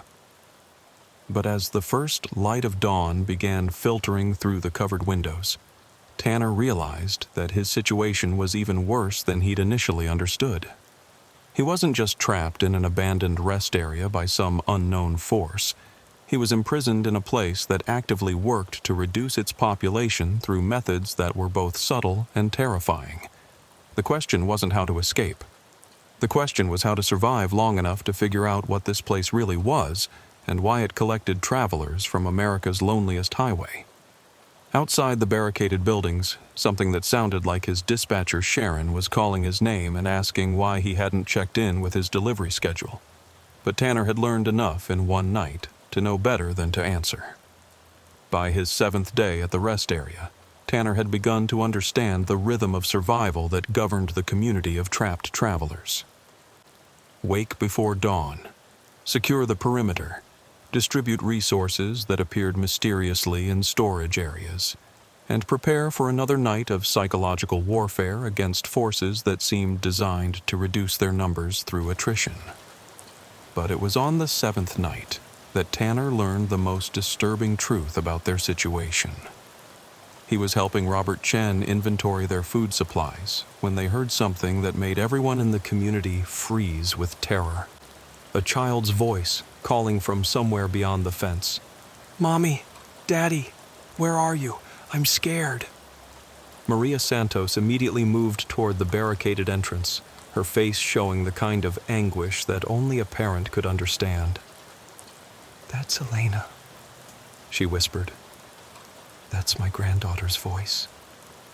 Robert and Frank Peterson physically restrained Maria before she could reach the door. "It's not Elena," Robert said firmly. "Elena is safe in the children's area. This is what they do. They use the voices of people we care about to try to get us outside." But Maria struggled against their grip, tears streaming down her face. "That's her voice. She must have gotten outside somehow. We have to help her." Sarah Martinez joined them, helping to calm Maria down while explaining what everyone in the community had learned through bitter experience. "Maria, you know the rules. The things beyond the fence can perfectly imitate human voices, even voices of people who are still alive and safe inside these buildings. They're trying to trick you into leaving the safety of the community." The child's voice continued calling for several more minutes, each plea more heartbreaking than the last. But gradually, the other survivors managed to convince Maria that responding to the voice would mean certain death, not rescue of her granddaughter. "How do they know Elena's voice?" Tanner asked after the sounds had finally stopped. "That's what makes this place so insidious," Sarah replied. "Whatever intelligence runs this rest area has access to our memories, our relationships, our deepest fears and desires. It uses that information to create psychological weapons specifically designed to break down our resistance. But Elena is right here in the building. She's been asleep in the children's area all evening. Exactly. Which means the entities beyond the fence can replicate the voice of anyone, whether they're missing or still alive. They've used the voices of family members, friends, co-workers, even celebrities that people in the community have mentioned missing. Frank showed Tanner a journal where the community kept records of the psychological attacks they'd endured. Last month, they used President Biden's voice, claiming that federal rescue teams had arrived and we needed to come outside for evacuation. Before that, they used the voice of a country music singer that one of the disappeared survivors had mentioned liking. The attacks are getting more sophisticated as time goes on. The next morning brought a development that shattered Tanner's remaining hope that their situation might have a rational explanation. While helping with the daily perimeter check, he discovered something that made him question his own sanity. At the rest area's western boundary, scattered near the fence, were the personal belongings of someone who had disappeared from the community 3 days earlier. Jerry Martinez, a truck driver from Texas who'd been trapped at the rest area for 6 months, before deciding he couldn't accept his situation and venturing beyond the fence despite everyone's warnings. But among Jerry's belongings was something that shouldn't have been possible. A photograph of Tanner himself, standing next to his Freightliner in what appeared to be the rest area parking lot. The photograph was dated 2 days before Tanner had ever heard of this place. "Where did this come from?" Tanner asked Robert, showing him the photograph. Robert studied the image with growing concern. "I've never seen this before, and Jerry never mentioned having a photograph of you. But the timestamp suggests it was taken before you arrived here." "That's impossible.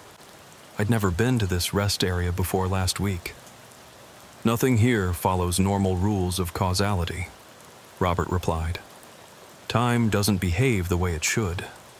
Past, present, and future seem to overlap in ways that don't make sense." Sarah joined them, examining the photograph with the kind of clinical detachment she'd developed during her 2 years of captivity. "We've found evidence before that this place exists outside normal time," she said. "People have discovered belongings from their own futures, photographs of events that hadn't happened yet, even messages they apparently wrote to themselves from different time periods." "What does that mean?" "It means that whatever force controls this place isn't bound by linear time. It can observe events that haven't happened yet and manipulate circumstances to ensure specific outcomes." The implications were terrifying. If the rest area existed outside normal time, then Tanner's arrival might have been orchestrated years before he'd made the decision to stop for rest. The photograph suggested that his capture had been planned and anticipated by whatever intelligence ran this facility, but there was more. As Tanner studied the photograph more closely, he noticed details that made his blood run cold. In the background, barely visible, were other vehicles that he recognized from on his 14th night at the rest area. Tanner made a decision that would either save the community or damn them all. He couldn't live with the knowledge that 43 innocent people were being kept alive only until some alien intelligence decided to harvest their consciousness. And he couldn't pretend that following survival protocols would somehow lead to eventual freedom. While the community slept in the main building, Tanner slipped out through a maintenance access that Sarah had shown him weeks earlier. The underground chambers were accessible through multiple entry points, and he needed to return to the monitoring room to understand more about the harvesting process and when it was scheduled to begin. The basement levels were different at night. The corridors seemed longer, the chambers more numerous, and the technology more active. Banks of processors hummed with activity. Screens displayed data streams that moved too fast for human comprehension, and mechanical sounds suggested that automated systems were working throughout the facility. In the monitoring chamber, Tanner found screens showing real-time surveillance of other rest areas across the western United States. Dozens of them. all apparently serving the same function as the facility that held him captive.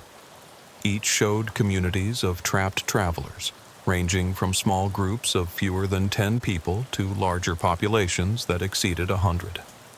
But it was the scheduling display that made Tanner's blood run cold.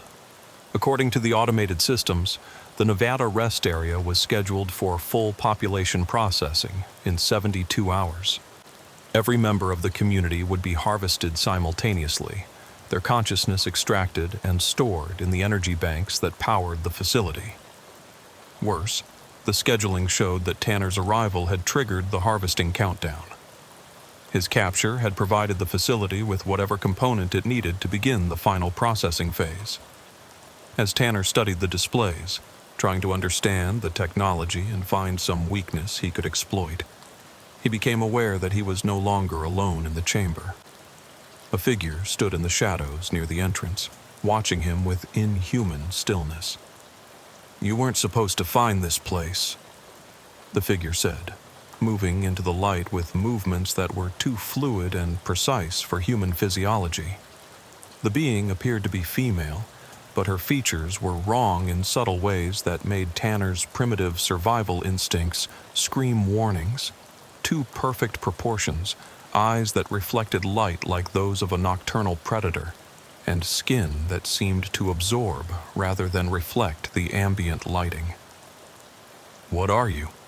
Tanner asked, surprising himself by speaking calmly despite the terror that was making his hands shake.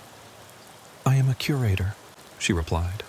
"My function is to maintain optimal population levels and prepare subjects for processing.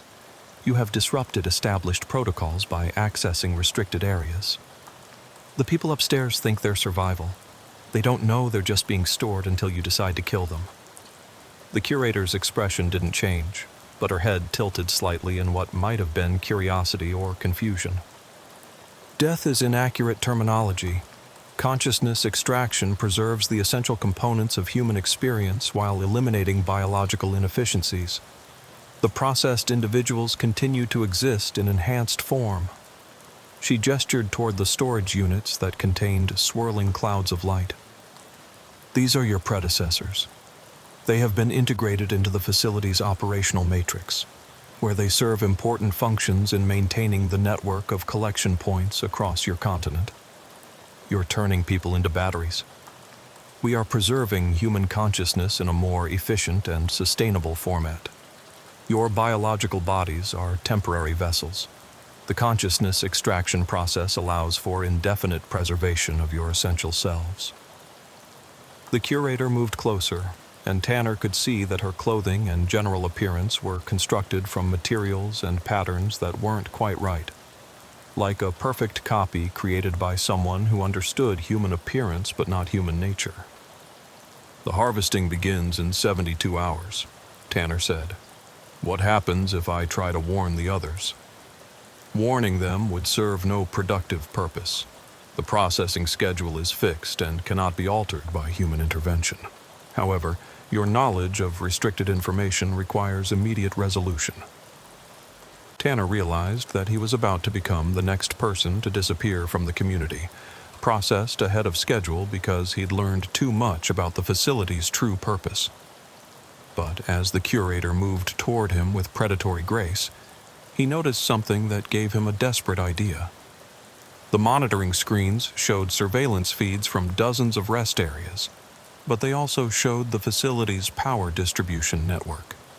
The entire system was connected through what appeared to be a central processing core that coordinated activities across all collection points simultaneously.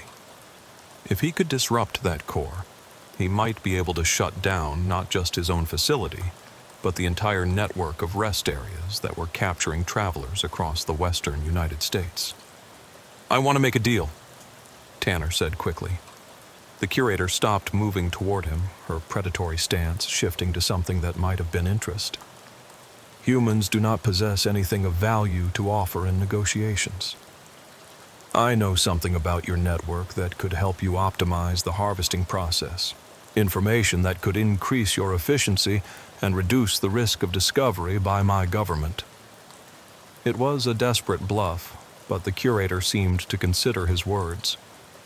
"Explain." Tanner pointed to the surveillance screens showing other rest areas. "Your collection points are too visible.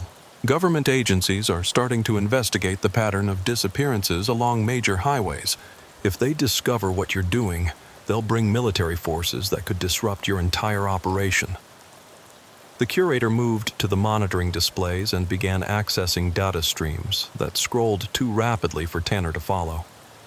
"Government investigation activities are within acceptable parameters," she concluded after several minutes.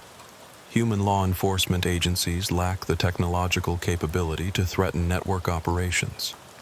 But they could shut down the highways you use to bring people here. They could reroute traffic, close rest areas, even set up checkpoints that would interfere with your subject acquisition process." This argument seemed to have more impact on the curator, who spent longer examining the data streams.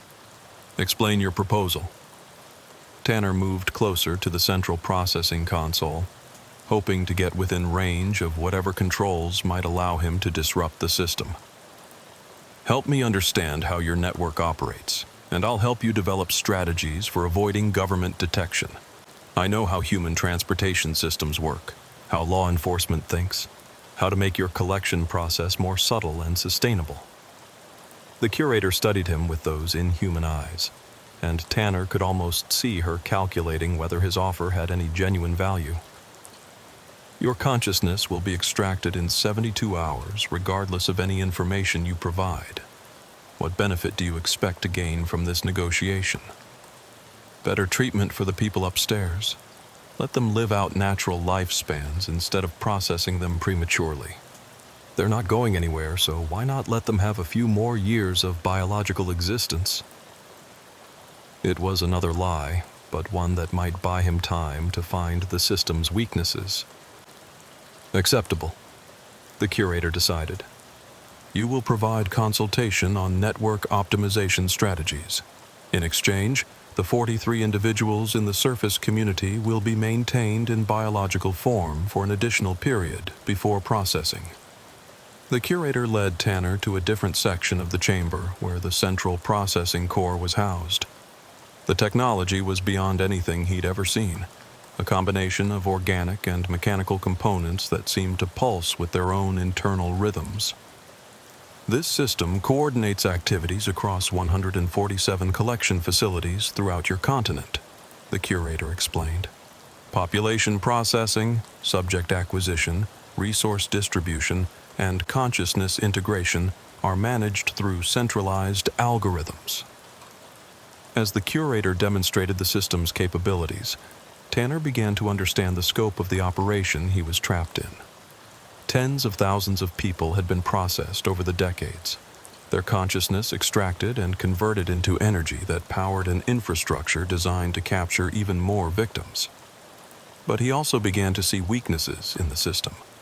The centralized control meant that disrupting the core facility could potentially shut down all collection points simultaneously. The organic components suggested biological vulnerabilities that might be exploited, and the real-time coordination meant that the entire network was vulnerable to cascading failures if the right systems were damaged. "What happens to the consciousness after it's extracted?" Tanner asked, trying to gather information while searching for accessible control interfaces. Processed consciousness is integrated into the facility's operational matrix, where it serves computational and maintenance functions. Your predecessors now help operate the systems that will process your community. So the people you've harvested are still aware? They know what happened to them? Awareness is preserved but optimized for operational efficiency. Emotional responses and individual desires are minimized to prevent interference with assigned functions. The curator was describing a fate worse than death. The processed individuals weren't just used as energy sources. They were conscious slaves forced to participate in the system that had destroyed their physical existence. As Tanner pretended to analyze the system's optimization potential, he memorized the locations of critical control interfaces and began planning his attack on the central processing core. He would have one chance to disrupt the facility before the curator realized his true intentions, and the success or failure of that attack would determine the fate of everyone trapped in rest areas across the continent. I need to return to the surface community to gather more information about human psychology and behavior patterns, Tanner told the curator. The optimization strategies will require detailed knowledge of how your subjects think and react to various stimuli. Acceptable. You will return here in 24 hours with your analysis. As Tanner made his way back through the underground chambers toward the surface levels, he knew that he was carrying the hopes and fears of thousands of captured travelers. The consciousness extraction process had been operating for decades, but it was vulnerable to disruption if he could summon the courage to attack systems that were far beyond his understanding. Tomorrow night, while 43 people slept in the buildings above, believing that following survival protocols would somehow keep them safe, Tanner would return to the depths of the rest area's impossible infrastructure and either shut down a network of alien horror or become another processed consciousness forced to serve his captors for eternity.